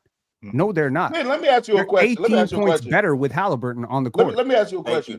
Who was a better offensive engine this year? Who else was on the court with them? Y'all do that plus minus shit. That shit is so fucking stupid, bro. I'm not doing plus minus. I'm doing offensive rating. Who was a better offensive engine this year for their team? Who floor raised more, Haliburton or James Harden? Haliburton. Another good decision maker. Definitely Haliburton. He said a better. How was it definitely Haliburton? Better floor raiser for their offense this year? Yes. Real talk. I'm gonna tell you like this. A lot of time these dudes are basing decision making on the outcome of the play based on the whole. That's what decision making is, Ox. No, chill. No, just listen. If I make the right pass, for instance, LeBron James passing the ball to Udonis Haslem on the baseline, he misses that shot. That's a bad decision. It was the right play. No, but if he makes it, it's the right decision. So y'all a lot of times how life works, Ox. That's not how life works. Okay, bro. All right, at all. All right, Ron. If you make a that's decision, why no. That's how come a couple months ago you were all gung-ho about the potential assist that thing that Swiper was talking about. Oh, I like those potential assist things. So when it happens like that, it's good because when you pass it to somebody, that's how come assists are hard to come by. Because I gotta rely on this dude to make the shot. So when I make the right bounce pass ahead to Russell Westbrook and he blows a layup, y'all gonna be like, oh, you're not gonna pay any attention to the fact I made the right play. But when I pass it ahead to OG Anunoby and he goes and dunks it, he's a great decision maker. When I'm passing it to Neesmith and Nembhard and Pascal Siakam, basic basketball, simple read, just give it to him. Oh, this guy's the best decision maker I've ever seen. But if another guy is making the right passes and guys are missing open shots or missing layups or doing dumb, anybody right now, it's anybody. I don't know how to run anybody. Trey Young. Let's no, chill. It doesn't matter. We don't have to say that because what Ron's trying to do is sidetrack the conversation by pinpointing a fact that's not even important. What I'm saying is it doesn't matter who I'm giving the ball to. Right. If they then don't make the right decision, y'all gonna say, oh well, he's a better decision maker than him because their offense is scoring more points. But I'm making the right play. He's just not scoring. This dude is just here, take it. Right. And now he's going to work. That's a great decision maker. That's not that's elementary basketball. That's what I was talking about elementary basketball. But this is my thing, though. This is my thing. Like, we want to, and you be the main person talking about this. We want to overcomplicate basketball. It's not about being overcomplicated, because I'm not going behind the back, through the legs, or throwing I didn't say anything about 2020 being I didn't say anything about that. Nothing flashy at all. Nothing flashy. Big fella, take your ego what out ego? of this, what are we talking about? I'm not ego involved in this. I'm talking hoop. Can I talk basketball with you? This is not an indictment. Can I talk basketball with you? I'm not getting at you. I thought that's what we were doing. Can I talk basketball with you, big fella? I thought that's what we were doing, Jill. Hey, I'm not getting at you. I'm talking to the people. I'm talking to the masses. Yeah, me too. Haliburton makes simple plays, but that's fine, and I like that. I like simple basketball. He makes simple plays more than your favorite point guard makes complex plays. And you guys for some reason, I'm not talking to you, nigga. God damn, I'm talking. He makes simple plays. He makes simple plays more than your favorite players make no-look passes and all of that. And you guys don't like it. I'm saying, he does make simple plays. He'll make a simple skip pass. Who says I don't like it? He'll make a simple basketball is good basketball. That's good basketball. Hey, he'll find Obi Toppin on a mismatch, and he'll be like, "That's a John Stockton pass." Mismatch. That's when Obi got a mismatch. That's a John Stockton pass.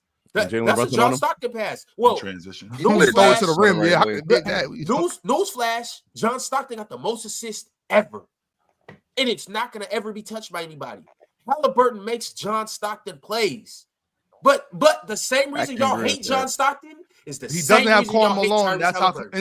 But see, Ron. That's So from your point now, I'm seeing this angle. The reason that a lot of people don't want to give Tyrese that credit is because he's not passing the ball to Karl Malone. You know what I'm saying? Now, if Tyrese was passing the ball to Karl Malone, and Tyrese already is an efficient basketball player as far as turnovers and assist ratio and stuff like that. He's one of the better guys at that, right? Yeah. But if he was ever. See, bro, I'm trying to be serious right now. Nobody has as many. Okay, all right, okay. With zero. All right, okay. You're right. Fine. I don't care. That's a fact. But Ron, you know what though? You know what, Ron? To your point, if he was passing the ball to Karl Malone, and Karl Malone was finishing all those and going to work, a lot more of us. No, and that's fine, but a lot more of us will be like, yeah, Tyrese, you are, you are whatever they say you are, because a lot more players are being finished, and that's my point. But see, Ox, I'm looking at it from a different. I'm looking at it from a different space than you are, because I understand the idea of throwing the ball on the baseline to Udonis Haslem and him blowing a layup, and that's all people see, right? I'm thinking about it from as a lead guard. If I got, I don't know, Turner at the long ball line, as opposed to Turner got a smaller dude on him, and I'm telling him to get to the box, or if I got a better angle to get the ball to Pascal Siakam, who's got somebody who's got a mismatch on him, if I can get a better angle, swing the ball, and then he can throw it to him. That's making plays. Not only is that making plays, that's making smart basketball plays. If we in transition and I got let's see, Neesmith over here, and I got Obi Toppin running behind me, who am I going to? Am I going to Neesmith, who's running to the long ball line, or am I racing to Neesmith because I know that's going to open up the defense, and I'm not going to drop the ball on the floor to Obi Toppin right behind me, and he's going to punch it. That's smart basketball stuff right there, right? It is. I feel like that, and that's the kind of stuff that embodies Tyrese Haliburton, right? I feel like that's the kind of stuff that makes Tyrese Haliburton one of the better distributors, one of the better playmakers in the game with the basketball. So when I think about him and I think about playmaking and I think about distributing, that's the kind of stuff that I think about with him. I'm with that shit.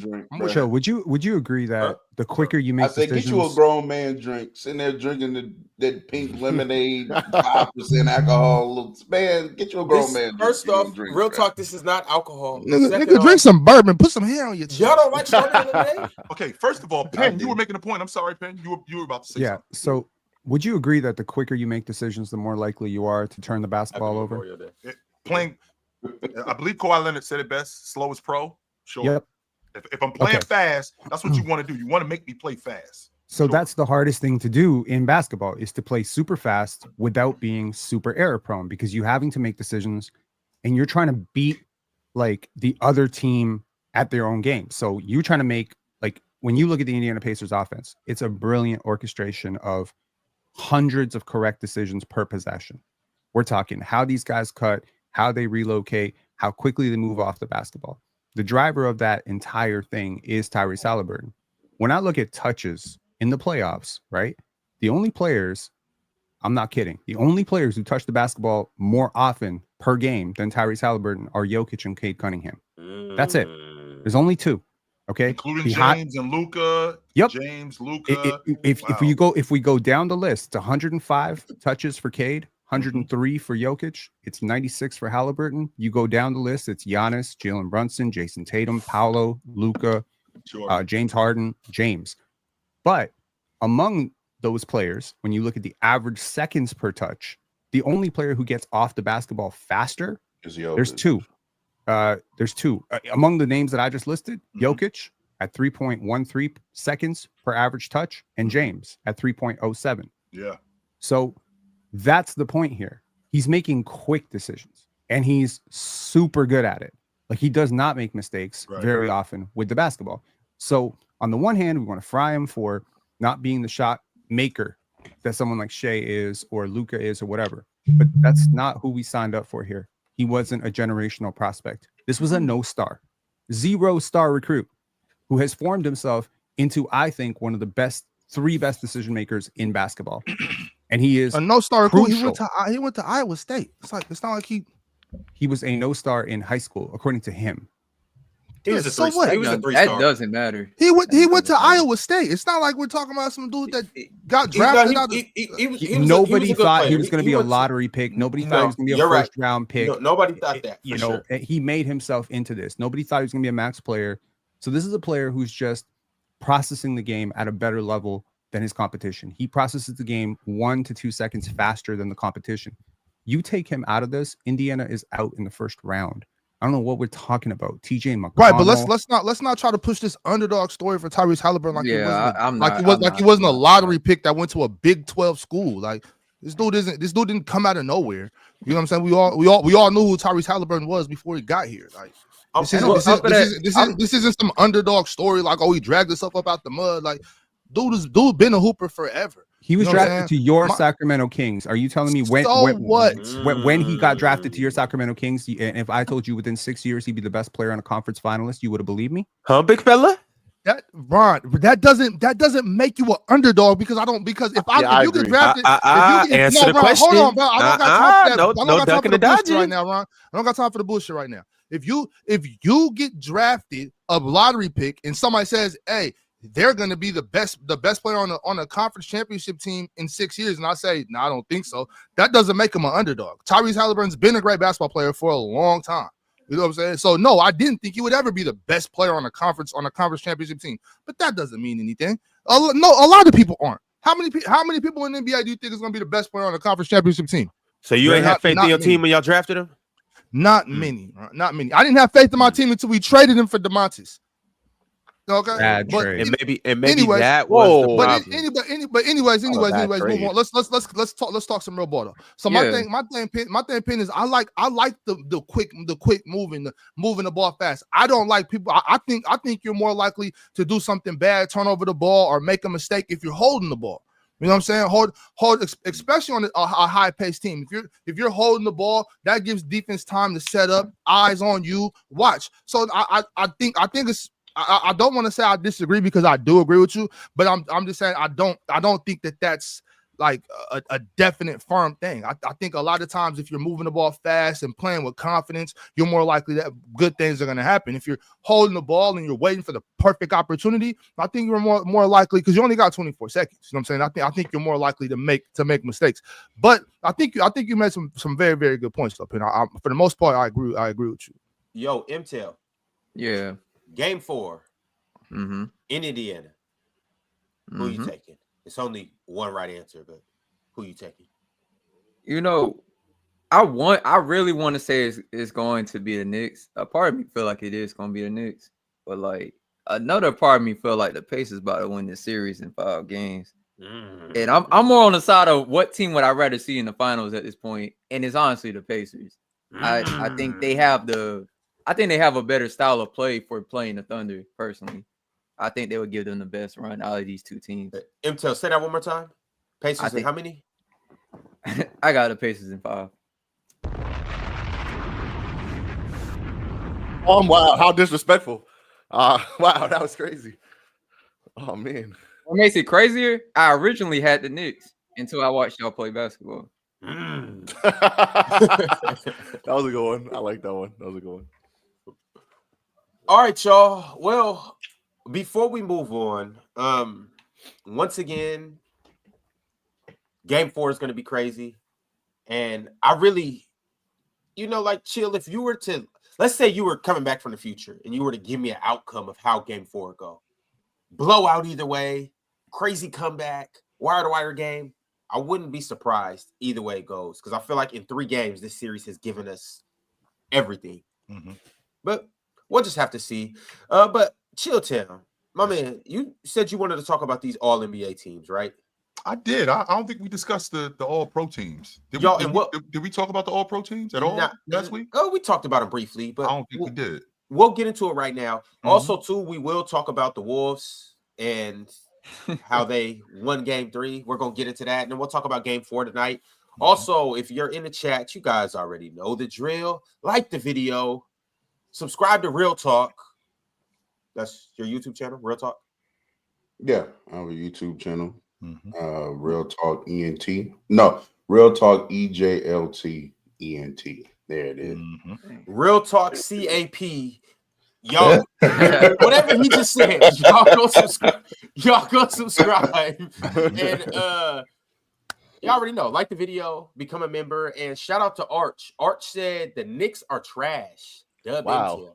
Ron is on a smear campaign right now. I put some money in y'all pocket right there. You see that, man? Thank Arch, you, I got you, bro. I got you, bro.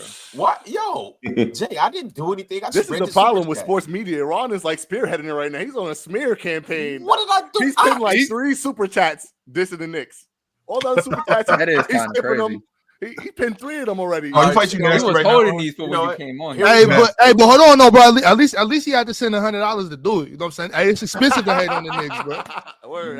Yeah, you want me to read this? You want me to read this $1.99 super chat? Which is what I want to talk to Real Talk about, because Real Talk talked about them playing fast, and that is a part of Rick Carlisle's offense. I won't argue that point, right? Real Talk. What I am saying is, how effective are they with Haliburton in the lineup as opposed to when TJ McConnell is in the lineup? How effective are they when they're running that offense, when they're playing fast, when they're playing with the pace that they play? When we got pick and dive, right? When we got Tyrese Haliburton not coming on screens, but I'm sorry, when guys are going under screens, when he's getting downhill, how much more effective are they with him in the lineup as opposed to when TJ McConnell, who I know can score? I'm not going to argue that point. I know he can score, and on top of that, TJ McConnell will compete on defense. And I will give you the edge that I think that on defense he is better. I'm not going to argue that point, but I feel like how much better are they offensively when Tyrese Haliburton is on the floor as opposed to when TJ is on the floor when they're running that offense? I ain't even talking about. I mean, 18. Yeah, no, I do agree. I do agree that Haliburton is their best point guard. I'm not one saying that TJ McConnell is better than Haliburton. Right. Like, I do understand, and it is like, although Rick Carlisle wants to play fast, right? I mean, Tyrese Haliburton is like the quintessential fit for that offense to play fast, because like Penn outlined, he does I mean, he's processing things at such a fast rate. You know what I'm saying? And not turning the ball over. Like, I do think he is the best point guard probably in the league to fit what he's trying to do. However, I'm just seeing him get mentioned, like I said, in like top 7-10 talks, or he's as good as Steve Nash, or like them kind of talks. And I'm like, yeah, I'm good on that. I'm like I said, he's a really good player. I just want to keep him where he is, where he belongs. Top five point guard conversation. Top 20, top 25 player conversation. Right. That's where maybe even. I even say 15 to 20-ish. You know what I'm saying? But that's I could go as high. I could go as high as 15. I feel like I could go as high as 15. I feel like I could. But I don't think they've played a series, Chill, where he's better than the opposing team's best player in that series. He was like, to me, he's not better than Giannis. He's not better than Donovan Mitchell. And right now, I don't think he's better than Jalen Brunson. When the league is healthy, he's not a top 10 player. But with Tatum out next year, Dame out next year, you know, all the players we've seen miss time, players aging out, there's a chance he ends up being a top 10 player next year. No, it is not. I don't see it, but it could. There's a lot of injuries got to happen, but it could happen. I mean, who's definitely better? Let him do it. He will be like in the preseason rankings, and when ESPN does their stupid little list and stuff like that, he'll be really high because of this. He's going to be way up. And with that being said, he earned it though. You know what I'm saying? He's earning that praise. He's earning that love. So I wouldn't have any issue with anybody that has Tyrese anywhere from 8 to 13. You know what I'm saying? I don't have any. Let's say they won this series, right? Let's jump into the future a little bit. Let's say they won. We go to the finals. Yeah. Let's say they won this series. Let's take a look back into the future. Let's say they won this series. So Joker, again, we got Joker, Giannis, SGA. So Tatum's out. So let's take Tatum out. Joel Embiid is out.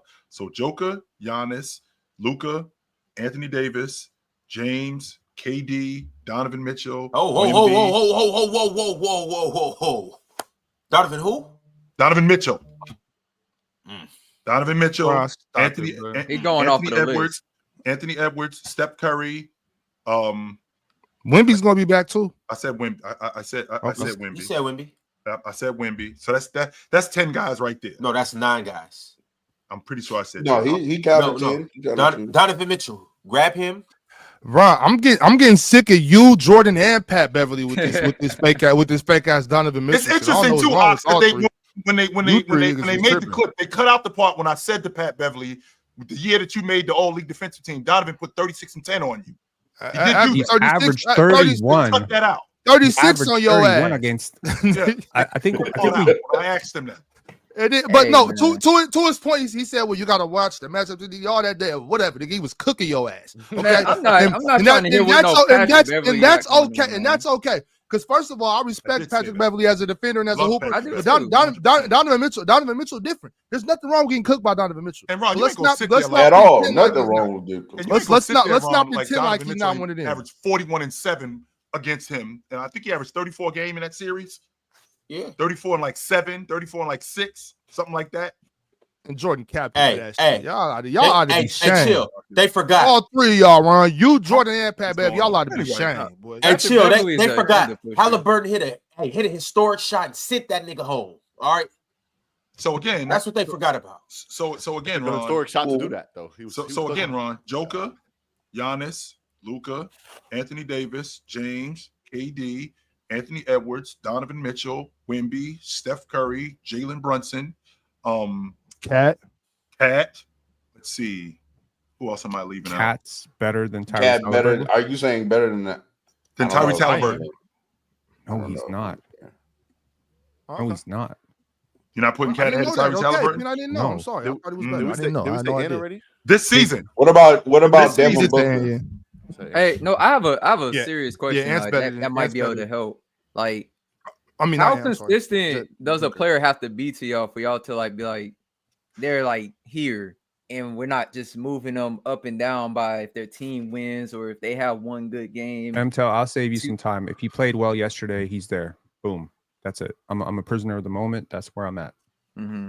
If he had a good game, he's great. If it's a bad game, he's a bum. Get him out of the league. That's it. Wow. A lot of people had Cade over. A lot of people had Cade over him. A lot of people had Cade over Hallie. And So then they lost. Tyrese gives you 20 and 7. He made some timely shots, made some good passes. He had 3 steals. Mm-hmm. In what world is that a bad game? That's not. But I'm talking about So what about the played bad yesterday? I don't think he played bad yesterday. I'm gonna think he take you played back that a little great. bit. I think he further. didn't do what he usually does in fourth quarters, all I which think. is attack and will successfully like score or advantage create on switches against a big in the fourth. I didn't see him doing that yesterday. So real talk, it was a couple possessions where I would have liked Hallie to have attacked. But like we all know, like Haliburton, I'm gonna read you his last 5 games. 11 points, 31 points, 31 points, 14 points, 20 points. Haliburton, he'll give you those scoring What's the outbursts. assists look like? What the assists look like, Ron? Assist, 5 assists, 8 assists, 11 assists, 11 assists, 7 assists. What the turnovers look like, Ron? What about the shooting percentage? Why are we just talking about the? What about the? I don't care about the buckets as much. We'll get back to the buckets in a second. Ron, what the turnovers? Man, this look shit sound Turnovers- regular. This shit sound turnovers- regular as hell. 2 and see that's the point that I'm about to get to. But turnovers 2, Yep. 4, 2, 1, 3. Give me a shooting About- splits So about 2. That matters. So about 2 Shooting turnovers a game. splits. because he didn't shoot well last night to me particularly. He shot under 50% from the field. He shot god awful from the 3. Well, like I told you, Jay, he shoots under 20% at home in the playoffs at the long ball line. He went 7 Huh? for 15 though. Splits? That's not a bad game. But from But 3, he hold was on, what 2 for 9. I'll give you the Below shooting splits for the 50%. last 5 games. So the first game, and this is in a win, a 20-point win against the Cavs. He went 3 for 8. Next game, this was the 31-point game where they beat the Cavs, closing the series out. 10 for 15. Game 1 against the Knicks, 12 for 23. Game 2 against the Knicks. This was a bad game. 5 for 16. Last night, 7 for 15. So I mean, for the most part, A lot of below 50% shit. Yeah, that's what I'm seeing. Ox, do thank y'all want me to read Jalen Brunson's national tour dates? No, we're not. Yo, you can, but that doesn't affect Tyrese Haliburton. But My thing is, hold on. I don't even care about the box score. I'm just commenting on it because you're reading them. Why would we compare? Why would we compare a volume shooter and a volume scorer like Jalen Brunson to Tyrese Haliburton, who, as we're saying, that's not him? Why are we comparing the two? Because y'all sitting up here talking about he's shooting bad percentages, and I want to see the percentages.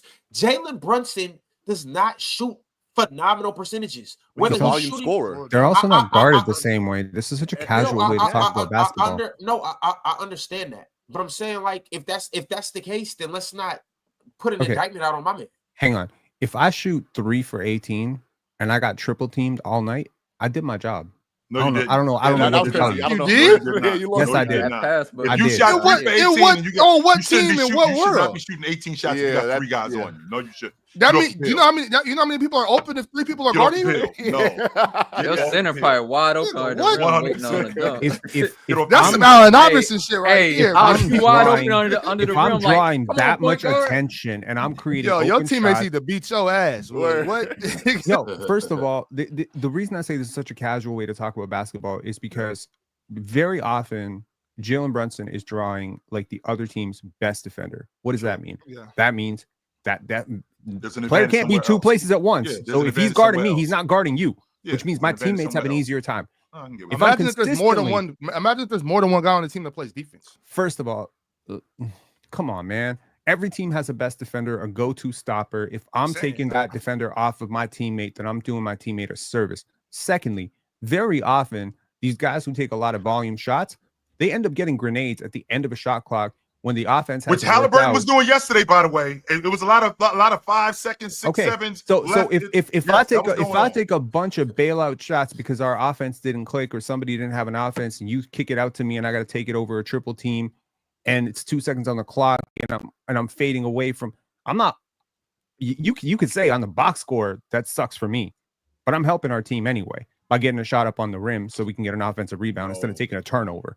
Okay, No. so I see what he's saying. I just think this is such a weird way to talk about basketball because I feel like a lot of people have like attention deficit disorder. They're not really watching these games. They're kind of passively watching it while they're on TikTok talking about it. That's going And on. then they'll look That is up 100% and be going like, on. Yes, oh, it is. this guy had 22 points. Oh, he's cooking. This guy's shooting 1 for 10. He's not cooking. It's just like you have no context of how these things even happened. That's fair. Like That's watch very the fair. game. So, Stop for watching example, your Penn, PRAs. to your point, Penn, like yesterday was a prime example of that, where Miles Turner had recognized, not only did Miles Turner recognize it, Tyrese Haliburton recognized it. Knicks was switching. Brunson was switched onto Turner. What does Turner do? He makes a beeline right to the box. Right to the box, and he runs right to the front of the rim. Me and Ox have talked about this plenty of times. Ox, when you got a big guy on a small guy, what do? Give him that ball. Give him the ball. It's not really that difficult. Like, we try to make this more difficult than it is, right? So when I got three guys on me, to your point, Penn, when I got three guys on me, that means somebody is wide open. Either they're at the rim or they're in a position to score. I shouldn't shoot the ball 18 times when I'm getting triple team. On of those 18 shots, I got triple team 12 times. Get off the pill, yo. You killing us. You are killing us. Get off the pill. I think that's part of the reason, and I don't want this to I don't want nobody to take this the wrong way. I don't think the Knicks are better with Jalen Brunson off the floor, but I think that's part of the reason why they've seen a little bit of success with Jalen Brunson off the court. They're better obviously defensive. No, definitely defensively. But in order to go on a 10-0 run, you do have to score. Miles McBride, he's been out there doing his thing, and the offense just seems to flow a little better. And part of this is because Jalen Brunson is so great with the ball in his hands. It's like we've all played with those type of players. Like when I play with Isaiah Thomas in pro-ams, I gotta go sit in the corner, and it's nothing I could do. Like, it's your show. We out here watching to see what you're gonna do. If I get the ball, I'll shoot it. If not, I'll go play some defense. That's how Jalen Brunson is. And so it's like it's a gift and a curse for the Knicks. But y'all, I got these splits for Jalen Brunson for the last 5 games. And I might have talked too soon. Might. Chill, because might have. This brother nice. No, he might have. Hell, by the way, bro. Not just nice, as hell. So he 5'11" in there with the trees too. Wrong. But this is what I'm talking about right here. Your entire opinion about a player should not change because you looked at their splits. Well, I think he thought Jalen Brunson was nice before that, though. No, I did not. New information. Wow. Go ahead. Haliburton guy. Hey, you know what? The Haliburton guy. He's made that clear. We actually having conversations. And Penn, after watching this, he should be first team All NBA. First team. I'm Revoking talking immediate MVP. Revoking Hey, immediate get pass. that MVP chant started, Ron. But right quick, y'all. So here's what it is over the last 5 games. In a loss to the Celtics, this is the game 5, that was game 4, where they got stomped. Jalen Brunson 7 for 17. Obviously not the best. Next game, when they beat the Celtics to close out the series, 8 for 14, 23 points. Game 1 against the Pacers, 15 for 25 for 43 points. Yep. Game 2, 13 for 27 for 36 points. And he also had 11 assists. And then last night, 6 for 18, 23 points, and only had 1 assist. So last night wasn't his best, but my thing with that, though, Ron, in the playoffs, though, Ron, like I said before, I don't really even care, like, for Tyrese Haliburton splits, Jalen Brunson splits. I don't care about none of that. Like, in the playoffs, I only care about doing what you gotta do to win the basketball game. It doesn't have to be pretty. My thing is when you're talking about being on the basketball court and playing basketball, you shouldn't be worried about what anybody's gonna say about your percentages. You shouldn't worry about any basketball discourse. You shouldn't be concerned with, this guy's better than him, even though they want no. Damn all that. I don't give a shit. Win the basketball game. That's the only thing that matters in the playoffs. Fair enough. I was gonna say I think that's what makes the Pacers good, though. It's the fact that they do something a lot of teams don't tend to do, which because they play such a free style, they just give the ball to who is needed to get the ball for them to be able to score possession by possession. They don't do what what you're used to seeing, where I got great player A, I'm gonna hold the ball until I can score. They don't really do that. They like you was saying, Chill. They go to the mismatches and they just play through them, and they just try to score through the mismatch when they see it. They actually do a lot of mismatch hunting on that team. That kind of gets underrated. That's what makes them so good, in my opinion. All right, y'all. Let's get into these All NBA teams because they were announced last week. We haven't too much talked about them. So here is what we are looking at as of right now. First team, we got Giannis. No surprise. We have Shea. He's obviously the MVP. No surprise. We got Nikola Jokic. No surprise. We have Jason Tatum. No surprise. Mm-hmm. But where a lot of people may, I suppose, have an issue or quarrel is with Donovan Mitchell making first team. Fellas, talk to me about how we feel about Donovan Mitchell on this team. I had him first team All-Pro before the season started.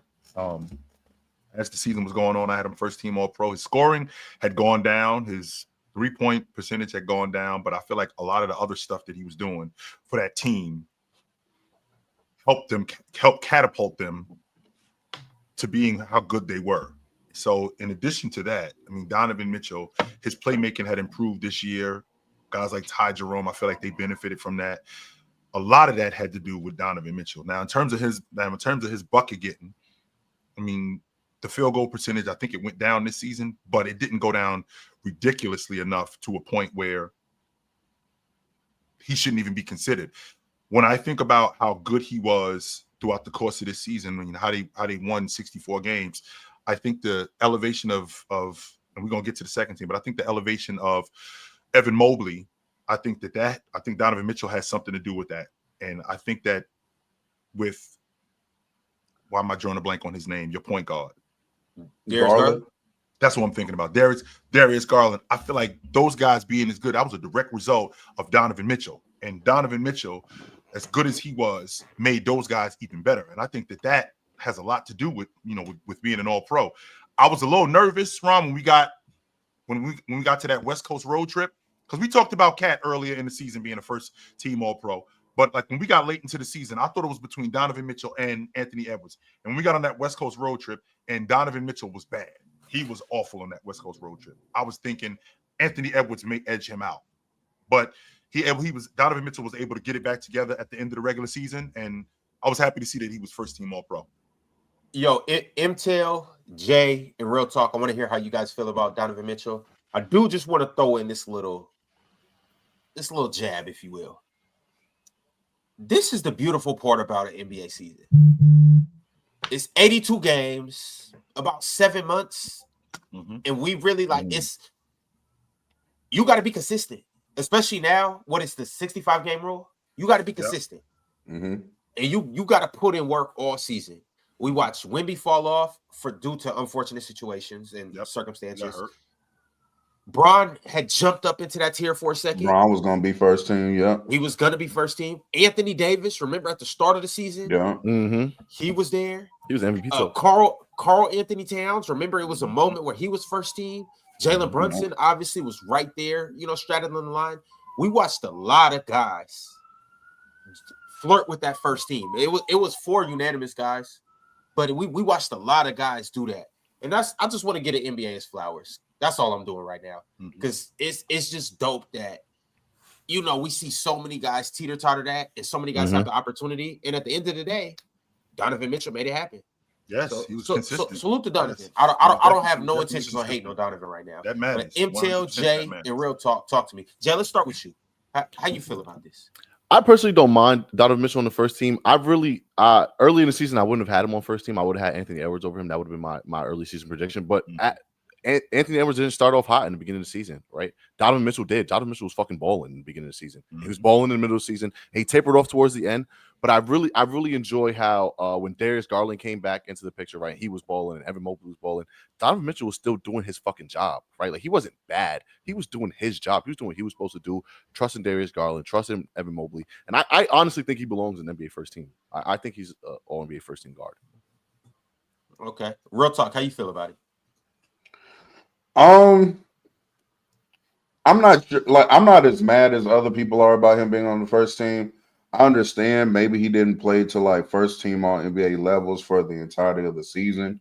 Like you were just talking about, Ron. Like there were a multitude of guys that could have got that fifth spot. I think the winning for the Cavs kind of catapulted him to the first team.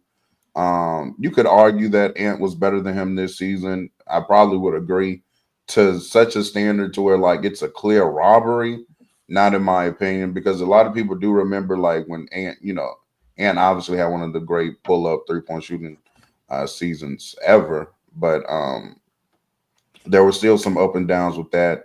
I remember some months where he was just good enough volume numbers and the percentages weren't great themselves. So I would have went Ant first team, but I'm not like Devin, like, oh my God, Donovan Mitchell made the first team. This is a catastrophe. Like, I don't, it's whatever. His team won. He played good. I get it.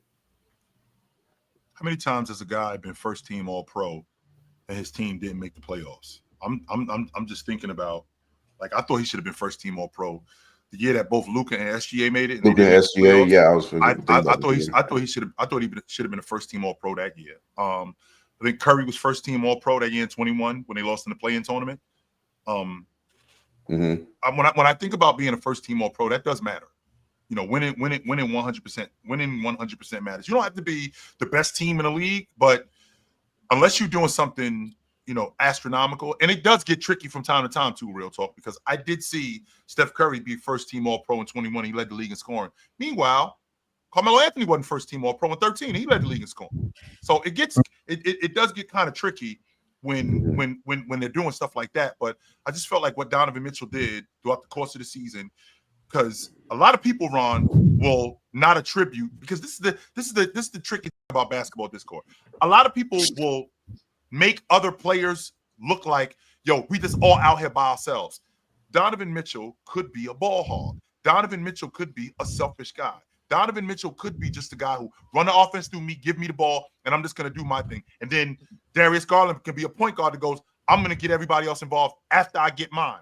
That wasn't the case. Donovan Mitchell was the one who did put the battery in Darius Garland's back, recognizing that if you good, I'm even better. If I'm good, you're even better. So I'm going to get you involved just as much as you get me involved. That makes you better, which enhances my game, which is why they won 64 games this year, which is why it helped Donovan Mitchell's case for being an All-Pro first team, in addition to him being available.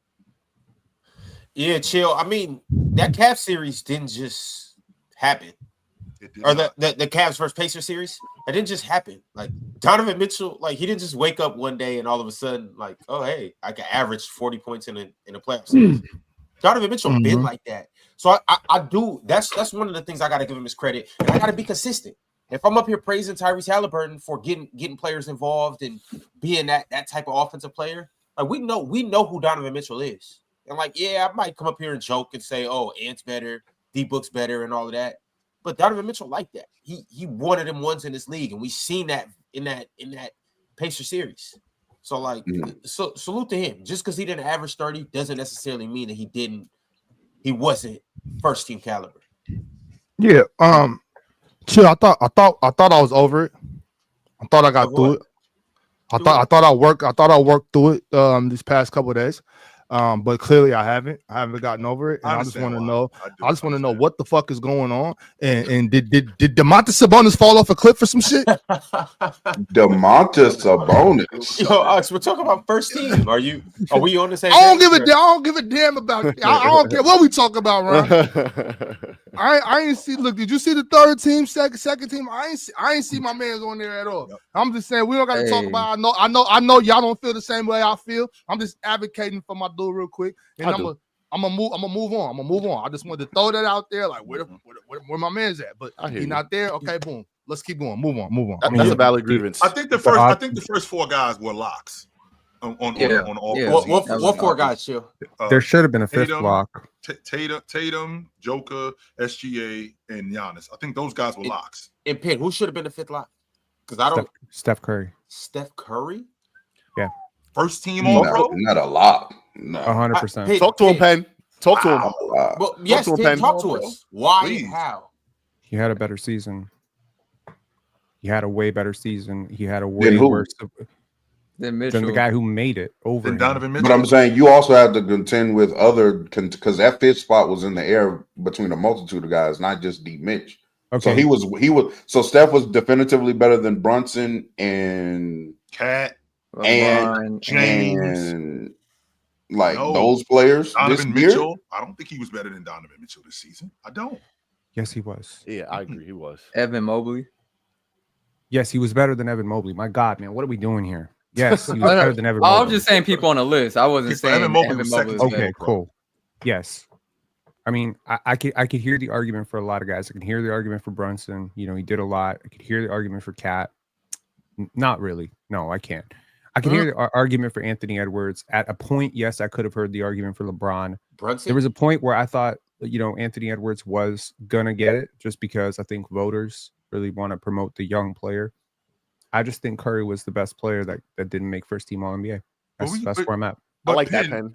This again, Penn, is when you're talking about the standard of a player, right? When you're talking about the standard of a player, that player is held to that standard when he's a first team All Pro, right? Yeah, I don't care about any of that. I care about, you know, you versus the player that made it over you. I don't care about like, oh, Steph Curry didn't have his best season. Did Donovan Mitchell have his best season? Hell no. No, he didn't. But neither did Steph Curry. And if I'm not mistaken, I mean, he was still better. On what level? He was every level. Okay, he shot the long ball, but he shot the long except ball. Except for defense, he was basically everything. That 100% matters. That 100% matters. The defense matters as a playmaker. So give him an all-defensive vote. This season as a playmaker, what Donovan Mitchell was doing as a playmaker, as a passer, as a distributor, was he better than Donovan Mitchell? I don't think so. But Steph doesn't have that responsibility on, like, that's just not his job on the Warriors. Steph's gravity in and of itself, like the way. But you're not going to go back to my original point about how you're guarded. Steph Curry is a cheat code. I don't want to play the hypothetical of what if we put Steph on the Cavs or whatever, but you know, when Steph had a competent supporting cast, and let's just be clear, his cast was never as competent as Mitchell's was, right? Ever throughout the season. They balled out.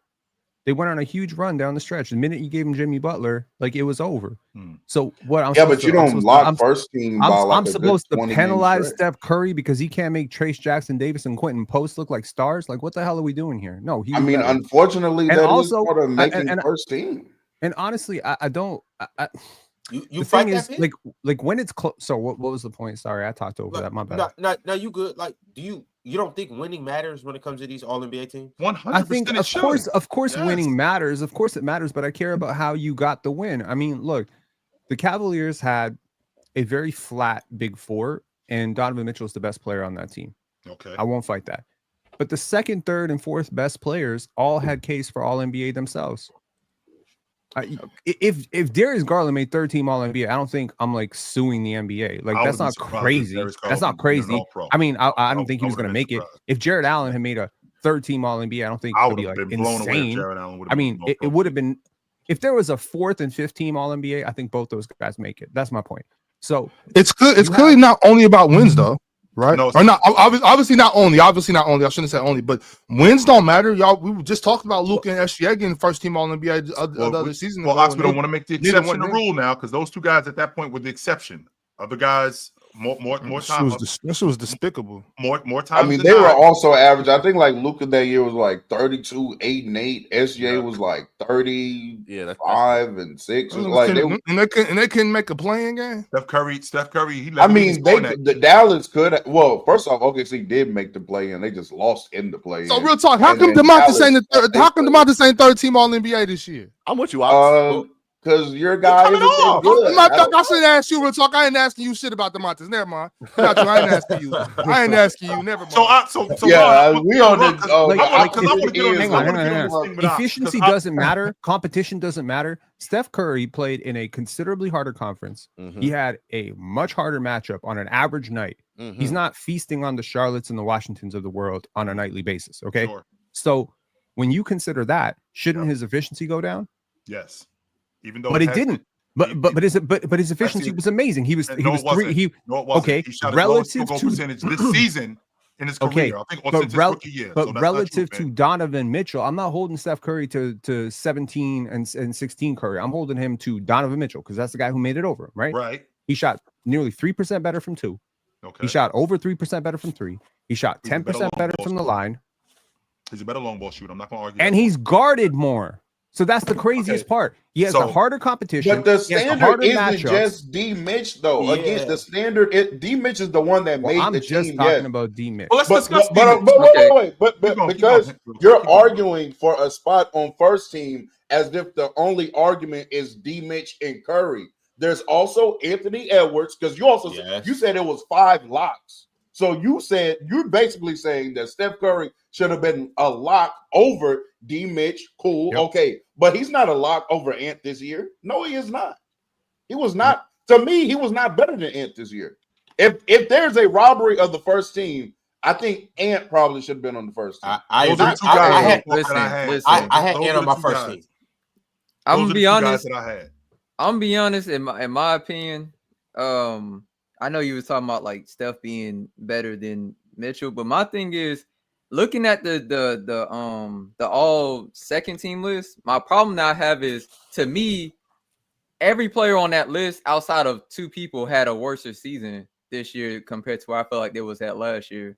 Like Mitchell had his season this year was a little bit worse than last year. I feel like Jalen Brunson fell off a little bit. I feel like Curry fell off. I feel like LeBron fell off some. So like for me, the answer would have honestly easily been Ant. I can't say that been back pay, but... Intel. So with these guys, that's back pay for what we didn't do for you in the past. Like for example, like Donovan Mitchell should have been first team All-Pro a couple years ago. And to Penn's point, when you're talking about not playing or you're playing against a better competition, Penn, this ain't college football. We play everybody. The Eastern Conference does play the Western Conference too. There's a big difference between I got to play the Washington Wizards 4 times. On top of us playing everybody, when you jump out to the lead that they had, this is the same Cleveland team that didn't have one, they had 2 15-game winning streaks. It's very difficult to keep that thing going.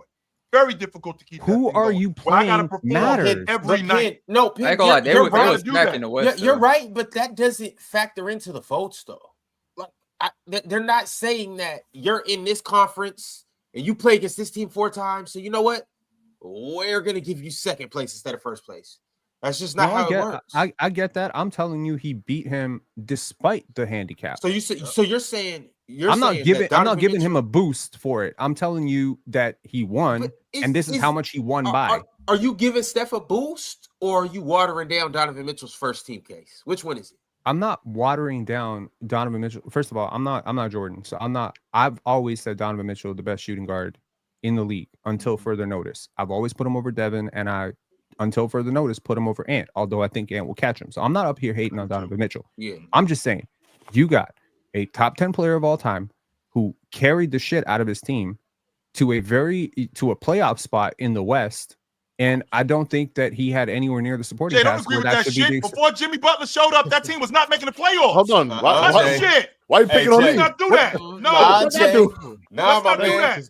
Because he wasn't carrying their ass. No, you over there co-signing? I agree with Penn. I think Penn is correct. I think Penn is right. But Steph Curry was carrying them to the 11th seed. Thank you. And then Jimmy came through, and they went somewhere. Steph Curry wasn't carrying their ass no motherfucking way. I 100% am on Penn's side, guys. I 100% agree with Penn. I think that if you have if D Mitch makes first team, then guess what? D Mitch is the standard.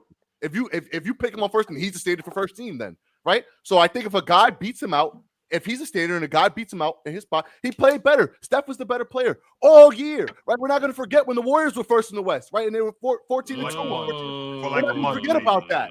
Yes. No, for 2 days. I told y'all when that happened. Don't get comfortable with that shit. Hey, they were 12 and 3.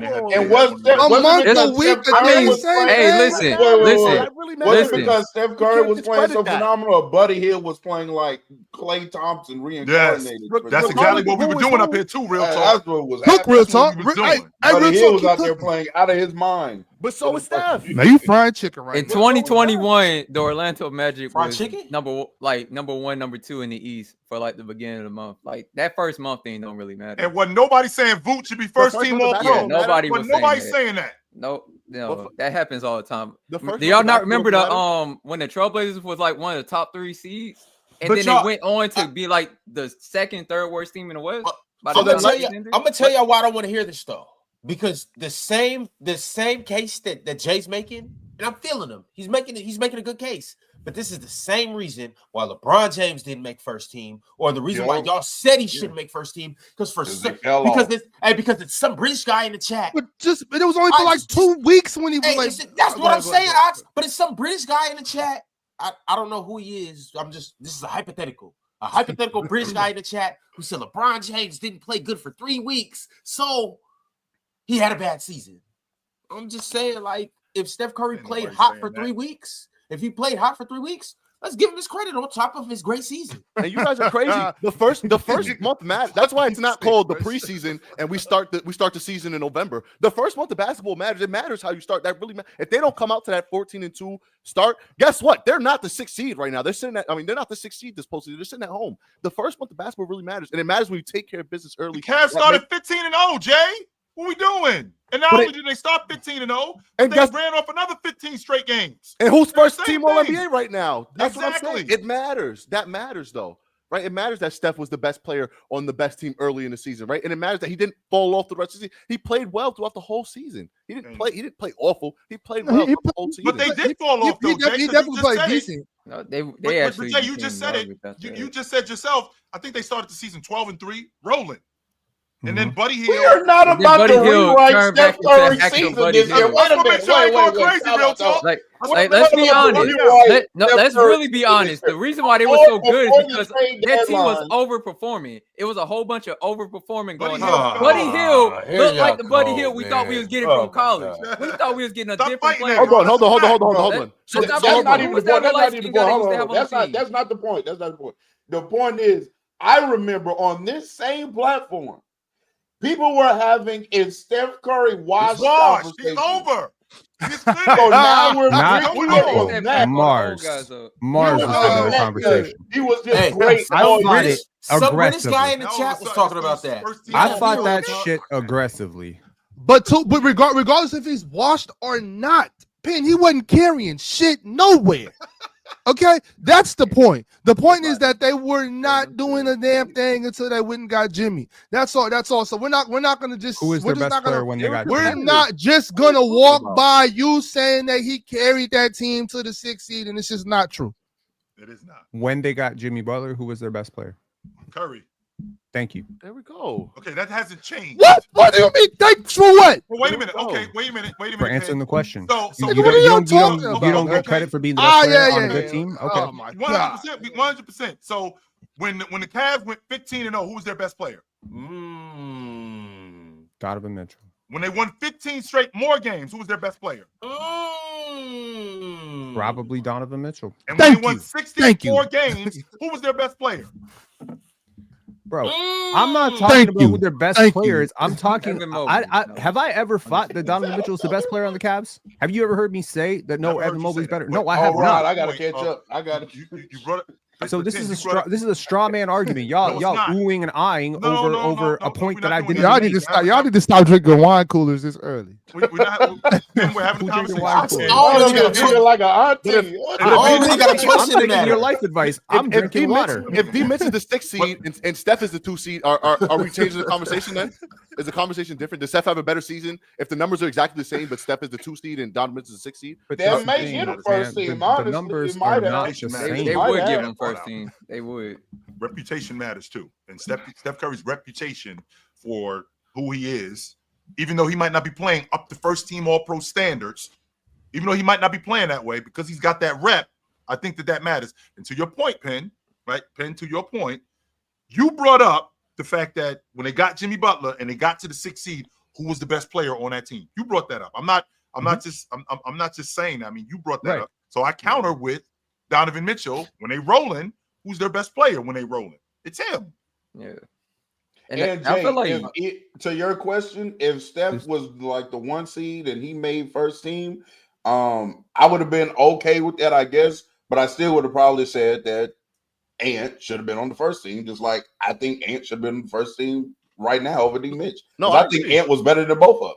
I hear your point, and I'm saying like I picked Ant early in the season. And I still think Ant could have made it too. I thought that it was crazy that everybody kind of scuffed when Penn said, "Oh, it should have been Steph." I thought that was insane. Because he said it was a lock. He said a lock, like a lock. Among the players who qualified, he was definitively, in my opinion, the 5th player. That's what I'm saying. I don't disagree with the first 4. Definitively better than Ant, though. I'm not mad at him saying he had him 5th. I'm not mad at that. Once again, it is the definitive. It is the lock. So Penn, are you saying that this season? Penn, are you saying this season? Did Steph Curry play like a definitive top 5 player? No. Okay, I just want to make sure I'm following. That's all. No. Wait, but he was better. Y'all do that in. Do y'all do that in normal conversation when y'all have arguments with people? Like they say something, but because they said, "Well, this definitely happened." Oh, now I'm mad. You said definitely. Like what? I'm about to say, yeah. not really. I don't know MTL because I usually don't argue with people. It's not something I do on the regular. Right? We argue. Hey, I'm finna right when we get off the show, I'm finna go find the first person on the street to argue with. But the point I'm trying to make though is I believe that. Look, MTL, the point I'm trying to make, I understand you're saying don't be semantical and go with if somebody says one word, jump on that word. Did you say semantical? I'm gonna fight you, God. But man, you gonna box. Hey, but MTL. Yes, sir. He said it was a lot, like as if don't think nobody else, as if Ant was. I had Ant first team. That's all I'm saying. And after Ant, I had LeBron James. After LeBron, I will probably go with Jalen Brunson. So that's the only reason why I'm like, yo, Penn, I'm not feeling what you're saying. I'm not being. Okay, look, I would say if you want to make the argument from just watching the games, I think there's a really good case for Steph. If you want to make the argument from the raw box score, which is to say the hash splits or whatever, the points, rebounds, all that stuff, there's a really good case for Steph. If you want to make the argument from, sorry, I got to clear my throat. My bad. You good? We listening to you. That's passion. I feel you. Okay, my bad. Sorry, I got emotional there. If you want to make the argument from the analytics, though, bro, there is no argument. It's clearly Steph. It's clearly Steph. Can we get some of the analytics? Sure. Give us that good old kitchen sink. Talk to him. In terms of estimated plus minus, right? Number 1 in the league was Shea. Number 2 was Jokic. Number 3 was Doncic, but he doesn't qualify because he didn't make the minutes. He didn't make the games. He only played 50 games. Number 4 was Giannis. Number 5 was Victor Wembanyama. He also doesn't qualify because he didn't play enough games. Number 6 was Steph. Now, number 7 was Donovan Mitchell. Number 8 was Jason Tatum. Number 9 was Tyrese Haliburton. But again, if you want to talk about wins, if you want to talk, wins added, he's ahead of everyone marginally. You could argue for Anthony Edwards, but that's because Anthony Edwards played 9 more games. But like wins per game added, like how many? It's definitely Steph. I don't think y'all are giving enough credit to the fact that what Steph is wins was added? It's an estimate. It's an estimate. Are you not hip? No, I'm not hip to. I'm not hip to the wins added. Top tier ball circles. I'm not. Clearly, I'm not. What is wins added? I thought you was real talk. Is this the real talk? Is this real talk? Yeah, I don't. Hey, Ron, can you make a case about the wins added? Because I'm listening to you talk about D. Mitch and like the guys that you just ran off. Ron, can you? It sounded to me like you could make a case that Donovan Mitchell shouldn't have been an All-Pro at all. No, he's. It's not egregious. He's definitely in the conversation for like the top 8 guys in the league, and because I think the way it came down, if I'm thinking about how the voters perceived this, was it was either going to be one of the following 5 players for that final spot. It was either going to be Cade, or Ant, or LeBron, or Ant. Sorry, did I say Ant twice? I said Ant twice. Mitchell, Ant, LeBron, or Steph. Like all those guys. I think those were the 5 guys that they were considering, and they just decided, hey, this guy won 64 games. Let's give it to him. The problem I have with that logic is they ain't winning 64 games if they're playing in the West.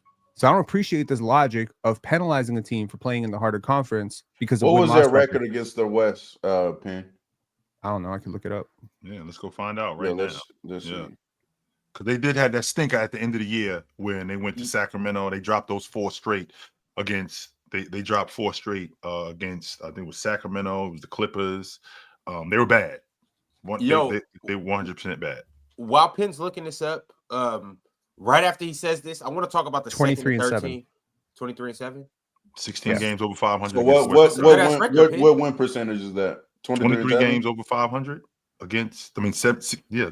Yeah, Penn. I don't know if I'm buying this. 16 games. I wasn't gonna say nothing. Yeah. Real talk said something, but now that we on it, like I think Cleveland would have been damn good in the West. They lost to OKC.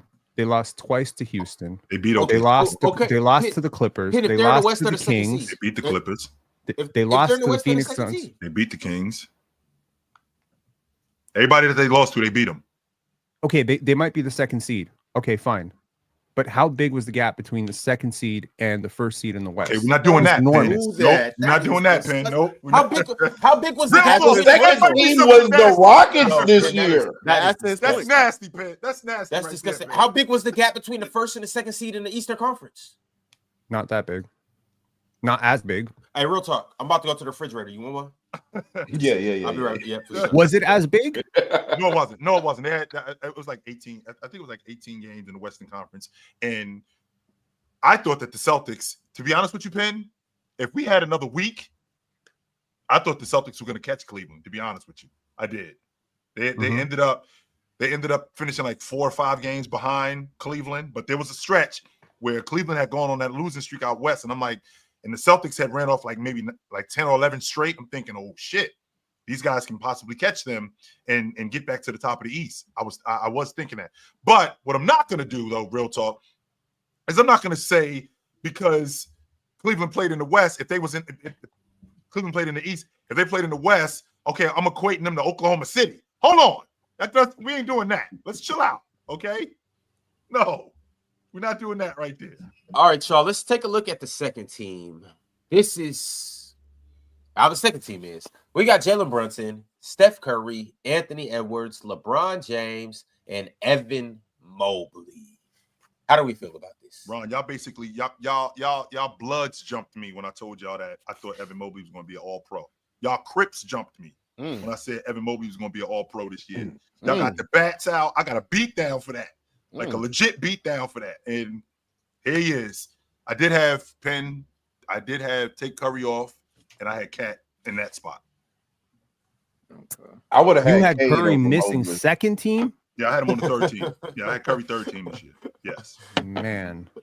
I had Curry on the third team. Yes, sir. You gotta watch more Golden State games next year because you missed out. Jay, these dudes was whack as hell. I don't know what you're talking about. Why do we keep doing that? The Warriors was whack as hell before Jimmy Butler showed up. We keep acting like the gap between the 11th seed and the 6th seed was like 10 games. If you won 4 games straight in the West, guess what? You were probably in the top. You still needed the other team to drop 4 games. That's a 4-game difference. It's not like night and day, right? Who was this? Who was the 6th seed prior to when the Warriors were 11th? Who was it? I think it was the Clippers. You think the Clippers are night and day better than the Warriors? You think that their league's above the Warriors? Absolutely. Yes. Yes. For Jimmy, absolutely. Probably. I'm be honest. 100%. I get tired of reputation basketball. That gets what about Ivica Zubac? Did he deserve some love here? Yes, Zubac. Yes, 100% he did. Yes. On the second team. I'm just talking. He should have made a team. I don't really care what team he was on. He should have made a team. Cade should have been second team over Mobley. I agree. I think it's egregious that Cade Cunningham did not make second team. I had him on the third team. Yeah, but he made the third team though, right? Cade made the third team. He did. So he all NBA didn't say no matter really. Over who, Ron? They both got the contract boost. Over who? Who do I have? Over? Who's Cade over? Hey, right above me. Y'all cover your ears. Say anybody but Braun, bro. Really, 2 people. I think Cade over Evan Mobley and Cade over Steph. I can hear maybe Cade over Evan Mobley. I can maybe hear that if you really give me some. So I can maybe hear that over Steph. That. Come on, like let's be serious, Ron. Dude, can we like just go back in history? I'm pretty sure I'm the first person on the panel who said Cade is going to be a lock for All NBA this year. I'm pretty sure I am. You are the resident Cade glazer. That's true. That's ironic. Yeah, but what it is ironic, but it's true. When did he make that pivot? I'm saying today. I think he had a really good case for second team All NBA. He was the case. He was the. So wait, Ron, real quick. So how long are y'all? You know what? I'm sick and tired of y'all. I'm disappointed in y'all. I'm as disappointed in y'all as I could possibly be right now. I've never been more fed up with y'all than I am right now. What's the problem? I wish Mars was here because Mars wouldn't have went for this. I'm sick of all 1, 2, 3, 4, 5. I'm sick of all 6 of y'all. What would I do? We're sitting here arguing over Steph Curry versus Cade in. The Minnesota Timberwolves just beat the absolute shit out of y'all. Best team we've seen in 20 years. This and y'all? And y'all don't want to mention it. Y'all, we're about to be off the show in 10 minutes, and y'all motherfuckers is up here Then I'm talking about ain't even mentioning it. Don't want to talk about it, ignoring it, pretending like it didn't happen. I'm telling you, that's just y'all are doing basketball a disservice right now. Okay, I'm disappointed. That even happened. I will say though, of course you did. I will say though, of course you did, Ron. I'm sick of you, bro. Put that goddamn wine cooler down and do your job, bro. Talk about that belted ass that the best defense we've seen since ever just got. Talk about that great rim protector and MVP and all that shit. Y'all want to do it? Wait, you know what's funny? I to chill. Y'all know what's funny? What's funny? I was watching that game, right? Because I had to. I missed it originally, but I went back on the League Pass and watched it. And something that caught my eye was Chet was getting his ass laid at the ring. He's fucking He looked like he was food at the rim. Is that what you're telling me, real talk? Because it sounded like he was food. He kind of is getting laid at the. That's what it sounded like. Real talk. Chet was getting laid like a 3-day weekend. You go hit that Skeletor frame, meet him up there, but he ain't doing shit up there. I'm just saying, real talk. I am more modern than I look. But that sounded like he was food at the rim. That's what it sounded like to me that you're saying. But that game, it kind of looked like it. Real talk. I'm talking about straight snacks. I'm talking about the snack drawer and the single mother of two's crib. I'm talking about just straight fruit. I'm talking about fruit roll-ups. I'm talking about Nutri-Grain, Fig Newtons, everything you could think of. Capri Suns, everything.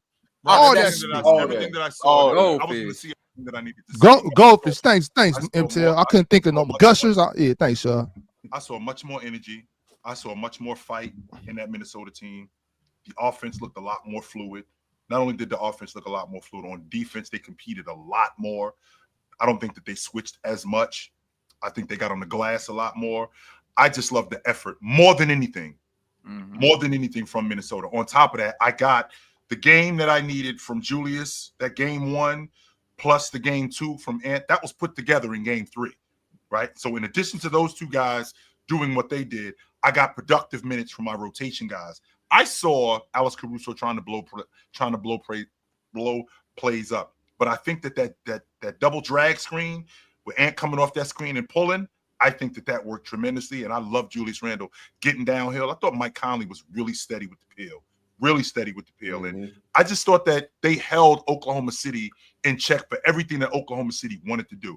I think that pickup point with both McDaniels, I think that it was a little bit further back, but he was more on balance when SGA attacked him.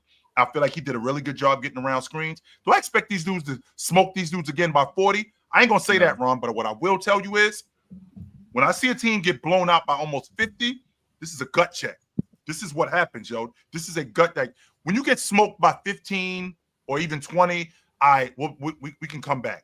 Yo, when you lose by almost 50, we got to check some people. We just punt that game.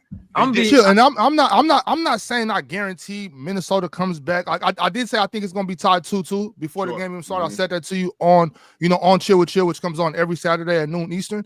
I did say that, Chill. But with that,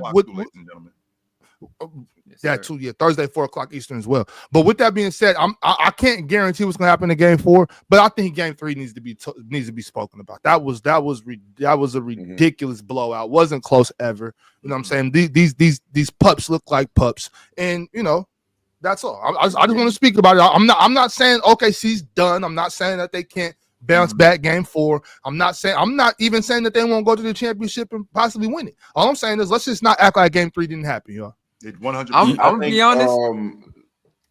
I think people were saying that it was like, I do think the series is over because I don't think you could let OKC get 2 games up on you. However, when they're like OKC in 5 and like this isn't going to be a close series, I didn't buy into that even after the first 2 games. OKC's like 16 points better when they're at home versus when they're away. Like they're significantly worse team on the road in the playoffs so far. I wanted to see what Minnesota looked like at home. Finally, the role players was able to hit some shots. one thing I also realized, real talk, them niggas wasn't hitting shots. I'm talking about them magnets was 4. We've never seen the magnets get cranked up that high. Adam Silver calling in the magnet manager like, yo, what the hell is going on? That was crazy. The Chet Holmgren disrespect is getting really like. I know some crazy stuff has been said on this show, but that is just next level madness, insanity. I don't get it. You should watch the game. Pin, he's fooled. That's correct. Mm-hmm. He's better at guarding at the paint than the best players in the league at guarding the paint. He's better at the rim and better in the restricted area in terms of opponent field goal percentage than Rudy Gobert.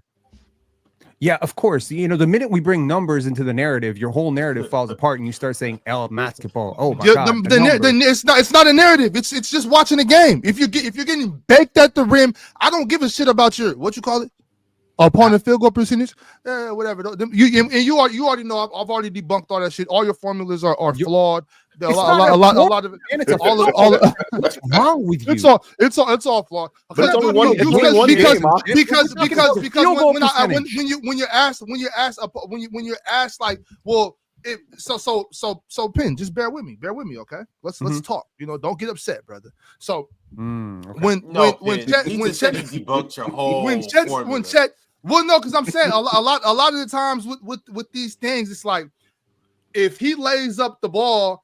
And the person that's closest to him is the one that gets the field goal percentage opponent thing or whatever. It's just like, but that's just not even real. Who cares? Just watch the game. You can see he's getting laid. Like, here, Chet, take that. Like, I don't need to know the numbers. I could just watch the basketball game. So you didn't tear anything apart. I'm just saying he's getting bodied at the rim because he's a Skeletor, and it's just like there's nothing you can do. He's a what? You heard him out. Skeletor. You heard what he said. He said Skeletor. No meat. He like skinny as my youngest son. They're like the same build. It's crazy. Timberwolves finally started that's the distraction, right? Like it's like when a player there is no distraction. Just watch the game. No, you are distracted. The distraction is I'm not. I'm watching what happens with the basketball. When you go and lay it up on him and it goes in the rim, I'm not looking like, man, look, I can see his ribs. No, I'm just looking at the fact that the ball goes in the rim when he's there. That's what I'm looking at. I'm distracted by that. You know what, y'all? It's really hard to argue with someone who refuses to accept facts, right? Look, if I tell you that this dude, I know, tell me about it. Tell me about it. I'm watching the game and you're arguing with the fact. Like, watch the bro. We all see it. We're all looking at it. Look, if I tell you that a guy is really great at contesting 3-point shots, you know, because I don't know, every opponent in the league on average shoots 7% worse when he's the closest defender on threes. But you see that guy get burned on 3-pointers, you're gonna be like, this guy is food. He doesn't close out. He's a bad defender.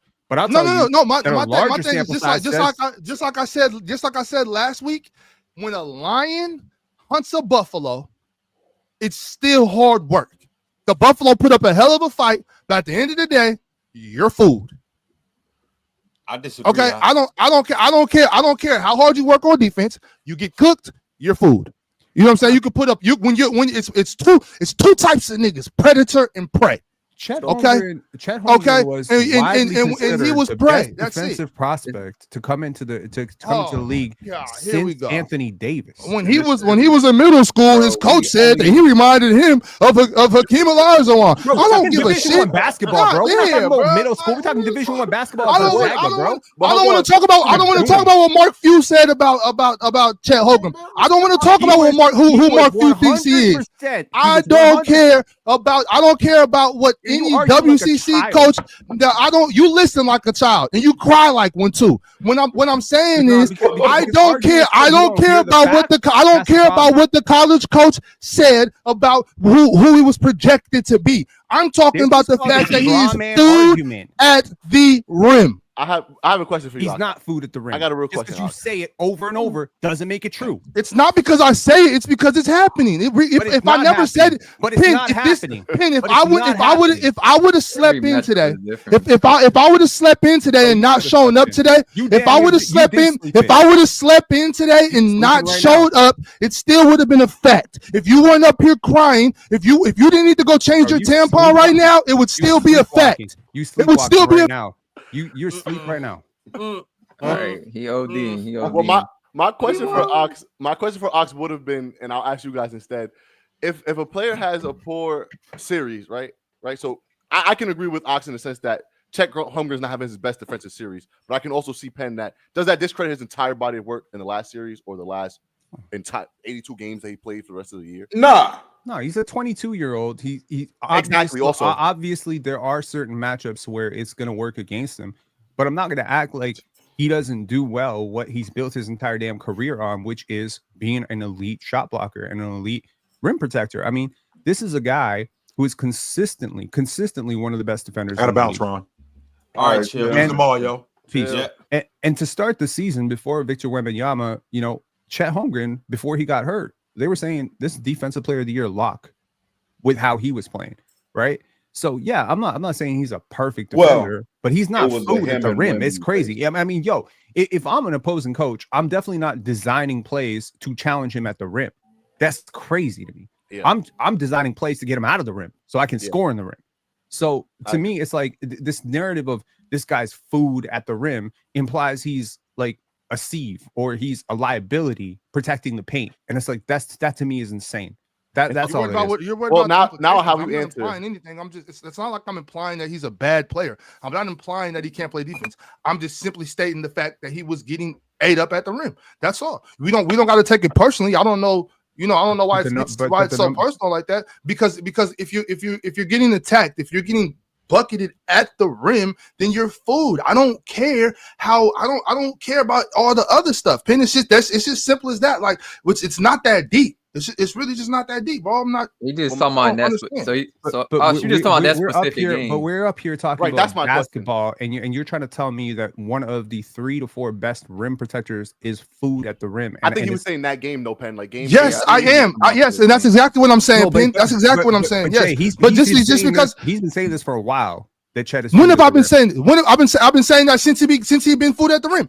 Because what happened was Chill said that I wasn't even in the conversation. Everybody lost their mind, and I was like, wait a second, are we not watching the same series? Because he's literally getting ducketed at the rim. So the fact, you get caught up in like what we were talking about a minute ago, the reputation thing. Yeah, his reputation is being a great rim protector. So you can't accept the fact that a great rim protector based on the numbers. You can't accept that the numbers aren't holding up in the fact that he's getting ducketed at the rim. It's not that big a deal. Remember when I not that big a deal. Remember when I looked at these numbers? Not that big a deal. Remember that? Remember when I brought up Jalen Brunson and Haliburton's shooting splits, and I was told, you know what? That's not a here or there. Here's all I want to say. Yo, Ox and Penn, I will let you guys get back to it. But there's nothing to get to. I'm about to go get to something, but I just want to know if real talk. You want another one? Yeah. All right, cool. Ox, I'm about to go hit that drawer, the snack drawer. I gotta go. Hey, she got about 5 kids. Hey, that's not good. I'm about to go hit that. You want some? Save me some. She got a sister. Also, I think she got some pads and tampons. Does anybody up here want? All right, bro. I'm out, bro. That was a harsh comment, though. That was a little harsh. Oh man, that wasn't no big deal. That's how me and Penn play like that, man. We was just fucking with each other, man. I don't care. Y'all know I'm new here. All right, I got you. I feel you. Yeah. Okay. So let's get to some super chats then. Okay. Ron left us hanging. Yeah, Cowboy Bob sent the super chat through. He said, "Double big lineup, check. 20 points in the fourth by Cat, check. Defense, attack, check. Hart 6 for 6 free throws off the bench, check. Brunson the only negatives player, and no Neesmith for 2 quarters. Good win. Go New York. Go." Yeah, they did make that adjustment. They bench Hart, went with the double big lineup early in the game. What's the man name? Mitchell Robinson. That's his name, right? Yeah, Mitchell Robinson. He's a really good player, really good defensive player. Wouldn't mind him, on the Lakers. I don't know what they got going on contract-wise, you know what I'm saying? But we need a center, you know what I'm saying? To the finals. You trying to send them to Cancun. Hey, man. Hey, Lakers away from. I'm just saying, if everything don't work out, we need a 5. That It's working out. You could have Mark Williams. You could have Mark Williams back. Yeah. No, I'm good on Mark. He's playing basketball in May. Everything's working out. He's working out right now. But I'm saying, what contract? He's in the biggest market. He's in the biggest market in North America. Leave him alone. Nah, I just think it's crazy that yes, there was a blowout that happened, but it's like if the Thunder come back and win the game tonight, the convo go right back to where it started. That they might still beat them in 5 games. It's like you can say, oh, they're not going to lose in 5. They might lose in 6. I still think they're going to lose, but one blowout really don't mean that much because we can start cherry picking those throughout history. I've seen teams get smacked before and then come back and still kill the other team for the rest of the series. That happens all the time. I think it was more of a situation of the Thunder came out there and were playing games in that game. They're like, oh, I feel like they've been doing that a lot this whole playoffs, in my opinion. Just happened in the first round. Yeah. I'm about to say they did it versus the Nuggets just now. That Nuggets series shouldn't have went 7 games. Let's be honest. If they didn't blow that first game for no reason, that was bad coaching. They've been doing that a lot. Where I just feel like they just have moments of just very bad lapses that gives their opponents chances to come back in games that they shouldn't be. Saying that immature? But Minnesota made adjustments though. It's not like it'd be one thing. I can hear that if they both went out there, played the same exact way, and then just had a different shot variance. And shot variance definitely played a part in that game because Minnesota shot the hell out of the basketball. But still, the adjustment on the pickup point of Shea, telling Jaden, hey, we're not picking him up full court anymore, but we are going to apply ball pressure to everybody else. Hey, we are going to actually send gap help now and not just leave people on the island with Shea one-on-one. And then, role players, typically shoot the ball better at home. I do think Minnesota is too good of a team for me to just walk into this series and be like, oh, OKC is just finna smack them in 5 games. I never thought that was going to be this series. I had this series going 6-7 easy. You know what I'm saying?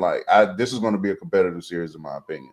And as Minnesota goes along, and particularly as Ant goes along, he becomes better and better in the series because, again, like I said, and the last time I was on the panel, Ant's ability to adjust to defenses and get better as the series goes on doesn't get talked about enough, his basketball IQ and how smart of a player he is. So if OKC comes out and smacks them by 20 tonight, what's the narrative tomorrow? Oops, my bad. That OKC played well. That'll be the narrative. That OKC played really well. Yo, I'm not gonna lie. I love the Wolves, and I really want the Wolves to win. Yeah. I think these boys is finna get their asses spanked again tonight. Yeah. Why? Based on what? That's what I'm saying, Adam West. I'm it's based on what? It's not people trying. I'm just asking based on what? OKC is your granny. You walk in that house playing, you are getting your ass. I think it's gonna be a close game this time. Walk in that house playing. I think it's gonna be. And I learned quick to stop playing so much. So maybe Minnesota's maybe I know. That's my problem. You're playing right now. I was in. That's my problem. Every time I walk in Big Mama house, I might be able to get away with this, or I might be able to get away with that. I got my ass tore up every single time, and I'm telling you, I seriously, I really want. That just sounds like you're a Nimrod. Maybe the Wolves aren't Nimrods. What you think Ant is? You don't think Ant is a young ass fool? He didn't play like it the other night though, Ron. I'm just saying, but I think I'm a real talk on this one. I didn't.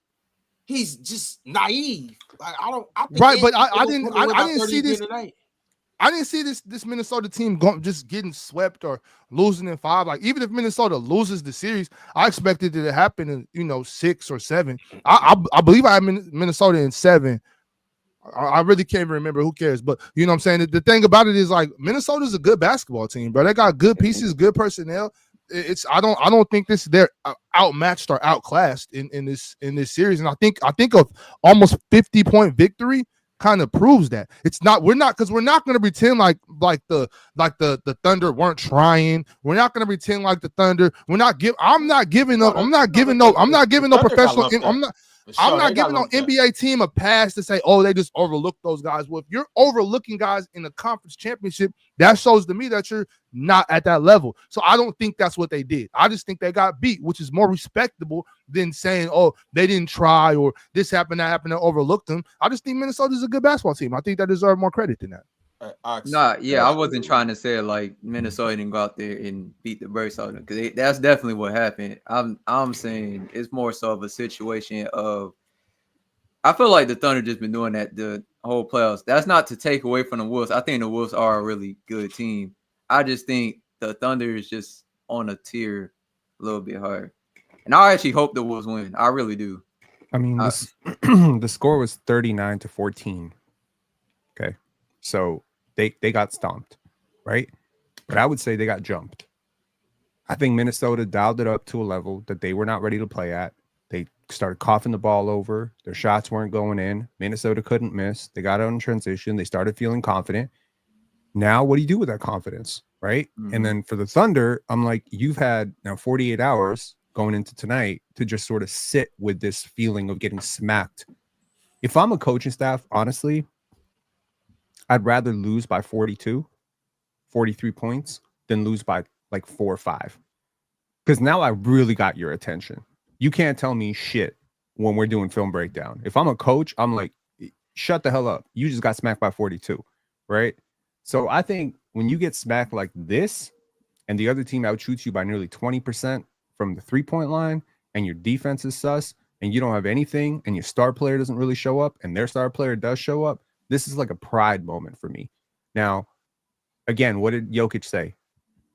At the end of the season, when they fired the coach, he said, we're wounded, but a wounded animal is dangerous, right? I like that wounded animal thing. I think the OKC Thunder had a little bit of a, I won't say an ego, like that's gotta hurt your pride when a team beats you by 42. So that if they're a championship team, they will show it tonight. All right, I think wounded animals are dangerous, particularly to inexperienced hunters. You know what I'm saying? Somebody that would just walk up on a wounded animal. I think if Coach Finch can get his troops in line and remind them, like, y'all just beat this team down, you could do it again. You know what I'm saying? If you don't just go in there blinded, because you're still down 2-1. You know what I'm saying? If you don't just go into the Target Center tonight like, hey, we're better than this team now, we're going to kick the shit out of them instead of continuing to execute your game plan. You know what I'm saying? Keeping a level head. You know, right. I think that could be all right. I'm excited for tonight's game. But the game plan and the best laid game plans and all I'm trying to read these super chats because I'm trying to get out of here and go wound a cat, wound an animal. You know, so if y'all would allow me to read these super chats, why are you trying to wound cats? I'm just trying to see if what you guys are saying is real. How dangerous a wounded animal is. Bro, this is a family show, bro. Dude, this guy is crazy. It's a family show, bro. I was talking basketball. This guy, I don't know. We talking basketball. We talking wounded animals. I've never heard of that play. I've never heard of that play in my life. You need to go take a nap. Yo, hey, he's wearing a jacket inside in May. In Seattle. You don't know where that's I'm all at. you need to know. You don't know where I'm at. Can we get a you have no clue where I'm at. Can we get that wellness you check in the Arctic Circle? Because that's the only. Hell no, we ain't getting no wellness check on him. If he gotta go, he gotta go. All right. Yeah, damn. Hold on. Wait. Hey, no, Ron, drop that location though, bro. I know she got a sister. So. Hey, Ox, older sister too. You know, older the beer, the sweeter the juice. Hey, this guy is off the walls. Amir Azan. It's blacker the berry, the sweeter the juice. It's not she older black, the she berry. black. She blacker than motherfucker too. It's not older the berry. There's got moldy ass berries in your fridge. Get those moldy ass berries and throw them in the trash, man. No, Pin. That's called pruno. It's fermented fruits. Okay, got you. Oh man. Amir Azan became a YouTube member, and Andrew Keir also became a YouTube member. Shout out to both of them for joining up. And a guy named Alan L, who also happens to share my same level of delusion. and hence his Ron, you finna profile get me picture. fucked up. It's all good, bro. Well, hey, it's extra couch over here. Alan L said, I expect a written apology and a video from you reading a page of a Harry Potter book for being this late, Ron. So he's late and he's got to make a 2-hour video. Come on, man, bro. Oh, Pin, thank you, Pin. Thank you. Oh, Pin, that's crazy. Appreciate you, Pin. And once again, apologies for being late. As much as this is Mars's fault, I do also want to take partial blame because I was doing charity work before the show, and I was comforting. I was comforting New York Knicks. No, I would have loved to do that, but I happened to be comforting New York Knicks fans by showing them the 1994 NBA Finals highlights, and it didn't really help. But next up, we have the Grande Jones with the members chat. He said, how come we don't talk about Brunson's terrible defense like we do Luka? And the Knicks keep going on runs after Brunson gets benched. We do. Every time we talk about Brunson, we talk about his bad defense. Jalen Brunson's defense is terrible. It's not Luka. It's not Luka bad, but it's bad. It's bad. It's very bad. And a lot of that his ties. Definitely Luka bad, and he's not 6'7", so it's worse. I think it's. He tries harder. Perimeter I'll give you defense. that. I think he gives more resistance on the perimeter than Luka. I think that effort matters. Yeah, I think tries. It's bad though. It's hard to watch. Physically, it's challenging for him to guard because he's probably might. Yeah, they've been big. I think everybody been big boying him. Yeah. I think he's just a little. I think he's a little quicker, like side to side, lateral movement. So I think he does a little bit of a better job staying in front. But once a bigger guy gets like a half a step or gets around the corner, he can't do anything. He can't put up any resistance. So it's tough. I still think it's not quite Luka bad, but it's terrible. Yeah, poor JB. I didn't like. I'm wondering against this team, like, can they even play a substantial amount of minutes with Jalen and Cat on the floor? So real talk, the devil got your Wi-Fi, bro. Oh, I'm not here. I'm just saying the devil got your Wi-Fi. You're all blurry. No, I can hear you. Real talk. It's just delayed, but we can hear you though. No, but he said a word that snipped out. I'm just saying I think your Wi-Fi might need an exorcism. Yo, real talk. Do this. Do this with both hands. Do this. I'm not finna play with you. Real talk. Say Put your hallelujah hands up in the air. Wave them like you just don't care. Okay. Nah, but you good though. Real talk. Finish what you were saying. No, I'm saying I don't know if they could play Cat and Jalen Brunson in this series together for a good amount of minutes. Because I think they're both so negative. Because Cat is also awful defensively in this series, like bad. I don't know if they can play them two together. So is that not a insane level of concern for y'all? Because their two best players can't play together. Yeah, it is a concern. Yeah, but I'm gonna put it. I'm gonna take it to another level because all of y'all think that the Knicks are gonna come back. Whoo! So what happens when they see OKC and these two niggas can't play a lick of defense together or play in the same court together? What happens? Well, that's Indiana's guard in Indiana. And exactly. Indiana's offense is much more potent than OKC's. I don't see an issue. Okay, you are right. But they have a dude over there who, if you look at him, you will get a foul call. They have a dude over there who will hunt anybody on the court. I'm talking about I know GOG clamping that shit. OG got about 3 ghost rings he got to go through. OG and McKell, they clamping that shit. We not buying this. All right. Okay. Social sense to these guys, Ox. You here all the time. Little ass boy. All right, man. Let's get up out of here before these fake New York Knicks fans take over the panel. We will too. Kick your ass up out of here quick, fast, and hurry. Keep it up, man. Fuck you talking about. Let them know. Fuck you talking about. Tailhead became a YouTube member. Shout out to Tailhead. Drink More Water said, I don't know if I've ever watched a playoffs where there has been this many blown leads, whether it's a third quarter lead or a 7-point lead with under a minute left. What's the reason for the lack of closing this year? Anybody? That's a good question. Lack just of think that closing? with the 3-point shot nowadays, like a lead isn't as safe as you think it is. That's fair. It's the pace really plus the 3-pointing.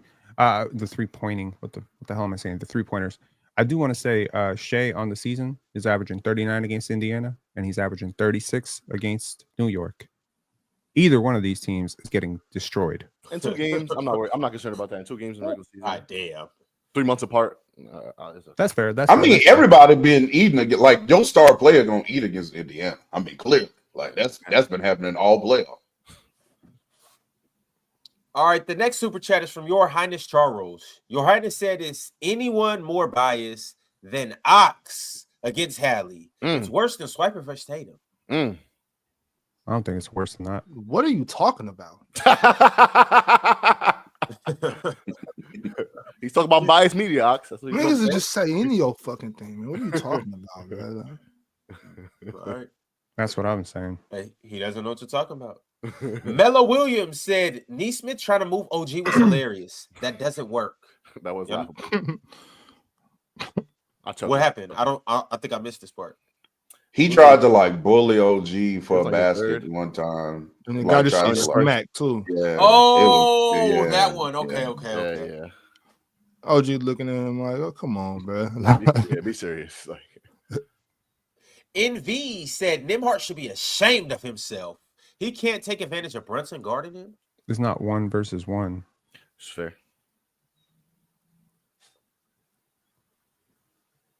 Also, I think that was a charge. I thought that was good defense from Brunson. When Nembhard came downhill and bumped him off. Facts. I thought that was. I don't know how is that. I don't too. understand that about basketball, bro. Like, how can an offensive player run into a defensive player who, in my opinion, is in legal guarding position, chicken wing them, and it's a foul on the defense? I don't get that. I don't get that. I'm with you, brother. Sosa Man OTF said Brunson/Mitch and McBride/Cat are the correct matchups. Pacers defense looked more uncomfortable with them on the court opposed to Brunson/Cat. That's a great comment. I was going to what I was talking about earlier. Yeah. Yo, I mean, see, this is what I'm saying. I guess I got to get Sosa Man up here because y'all alluded to it, but y'all ain't really hammering up the point home. When you put it this way, I'm really not mad at that. That's what I said. That's literally what I said. I opened up the show talking about this. We're looking at basketball in stretches, and Ron, do you not listen to Penn? He said the exact same. And then I came back around and said the plus minus at the when they're not on the floor together. Y'all just not so. The wine coolers got you all. That's what it is. Y'all said it, but y'all ain't say it with the same aura as Sosa Man. See, Ron, stick to tequila. Stick to tequila, bro. You are much more comprehensive when you got some tequila. Bro. Them wine coolers is beating your ass, bro. Ron. Say word, cause hey, we can get it rocking. Yeah, man. All right, we got a couple more super chats. I got one from a guy named Mars Talk Sports. Oh, this isn't a super chat, but he said Donovan Mitchell laughing emojis, and I don't know why he would say something like that, but shout out to Mars Talk Sports. Drink More Water sent through a members chat and said, question for Chill. So since Chill isn't here, hello, Intel. Question for Intel. If you are going to give player A credit for player B success, are you also going to discredit player A if player B plays bad? Fair question. Very fair question. I think. Serious questions. That was my gripe I had. You muted. You muted, I'm telling. Oh, I got to say it in Chill's voice, too. What are we talking about? What are we talking about? He was giving credit to D. Mitch for Mobley's success and some Garland's success, too. Dang. I tried to be chill. I don't really know what he was saying right All there. You got to do is say, eat it, hater. What do you think about that though? Intel, is that how it should be if you give another player? Like if you give Paolo credit for Franz playing better, you got to discredit Paolo if Franz plays bad? No, I'll ask you something that happened up here. If you gave Jokic all the credit because Russ played good, so when Russ played bad, who get to blame too? Come on, man. By that logic, you would have to also blame Jokic for when Russ plays bad too. because he made them. And what if you're 7 foot 280 pounds, you're getting punked by a dude that's 6'3", 195. Well, what about that? It's like every hour, Alex Caruso growing or shrinking depending on who you're talking. He's either 6'1", 6'2", 6'3", or 6'5". And he's one of the but you know what I'm talking about. I'm gonna speculate either way. Tomorrow's gonna be 5'11", 160. Trust me. So don't even trip. Don't even trip. He about to get did like that tonight. Because that's what Julius sees. When Alex Caruso comes around, Julius Randle turns into Julius Caesar. Like it's not even the same thing, bro. Like he's trying to. You're gonna be there drinking those wine coolers too. I'm not talking about championships. I'm talking about basketball matchups. I'm talking about basketball matchups. When Julius is trying to teach Jokic how to treat a little man, like he's little. Pick on him. He's just trying to teach the best offensive player we've ever seen play basketball. That's all. Yeah. Shout out to the greatest offensive force we've ever seen. And last but not least, Julius Randle? Nikola Jokic. Well. No, Chris Webber. I got a super chat now you from cooking. Nico. About time, Pin. It took you 2 hours, 59 minutes, and 6 seconds to start cooking. I just needed a timeout. I just needed a timeout. My bad. Yo, that was a bar, by the way, Pin, too. That didn't go over my head. I see what you did there. Nico sent through a super chat and said, besides Jokic, Giannis, Tatum, and SGA, who played better than D. Mitch overall this season? So, on an ending note, who do you guys believe should have been first team? Y'all talk to me. Anthony. Domantas Sabonis. Where'd you going? You gonna bring out his he got something for you. What do you got? There you go. What are we talking about? What are we talking about here, y'all? What are we talking about, man? Fuck this y'all talking about. You have any New York jerseys on the wall? Not on the wall, but they're in the closet. What's crazy is that you a Knicks fan and Jalen Brunson has an argument over Steph as well. But I mean, he has an argument. I think a lot of his success is shared. He is just an incredible team around him, and they're the Knicks. Honestly, man, as growing up in New York, there's nothing that bothers me more than a fake New York accent. So I appreciate you guys getting someone up here who has a real one. Feel me? Yeah, like this fake New York accent right below you, Pin. I'm tired of these fake New York fans. Y'all go back in. I was taking a shot at Big Purr there, but and I was taking a shot at Lil Purr. That was a rough listening. Yeah, he was going crazy. Either way it goes, y'all. I have places to be. I have snack drawers to attend to. Wait, Ron, before you go, last thing. Yeah. Next time you tag me on Instagram in a story, right? Next time you hold your phone like this and record a video to tag me, the series better be fucking over. Don't never tag me when y'all up 1-0, 2-0. The series better be fucking done.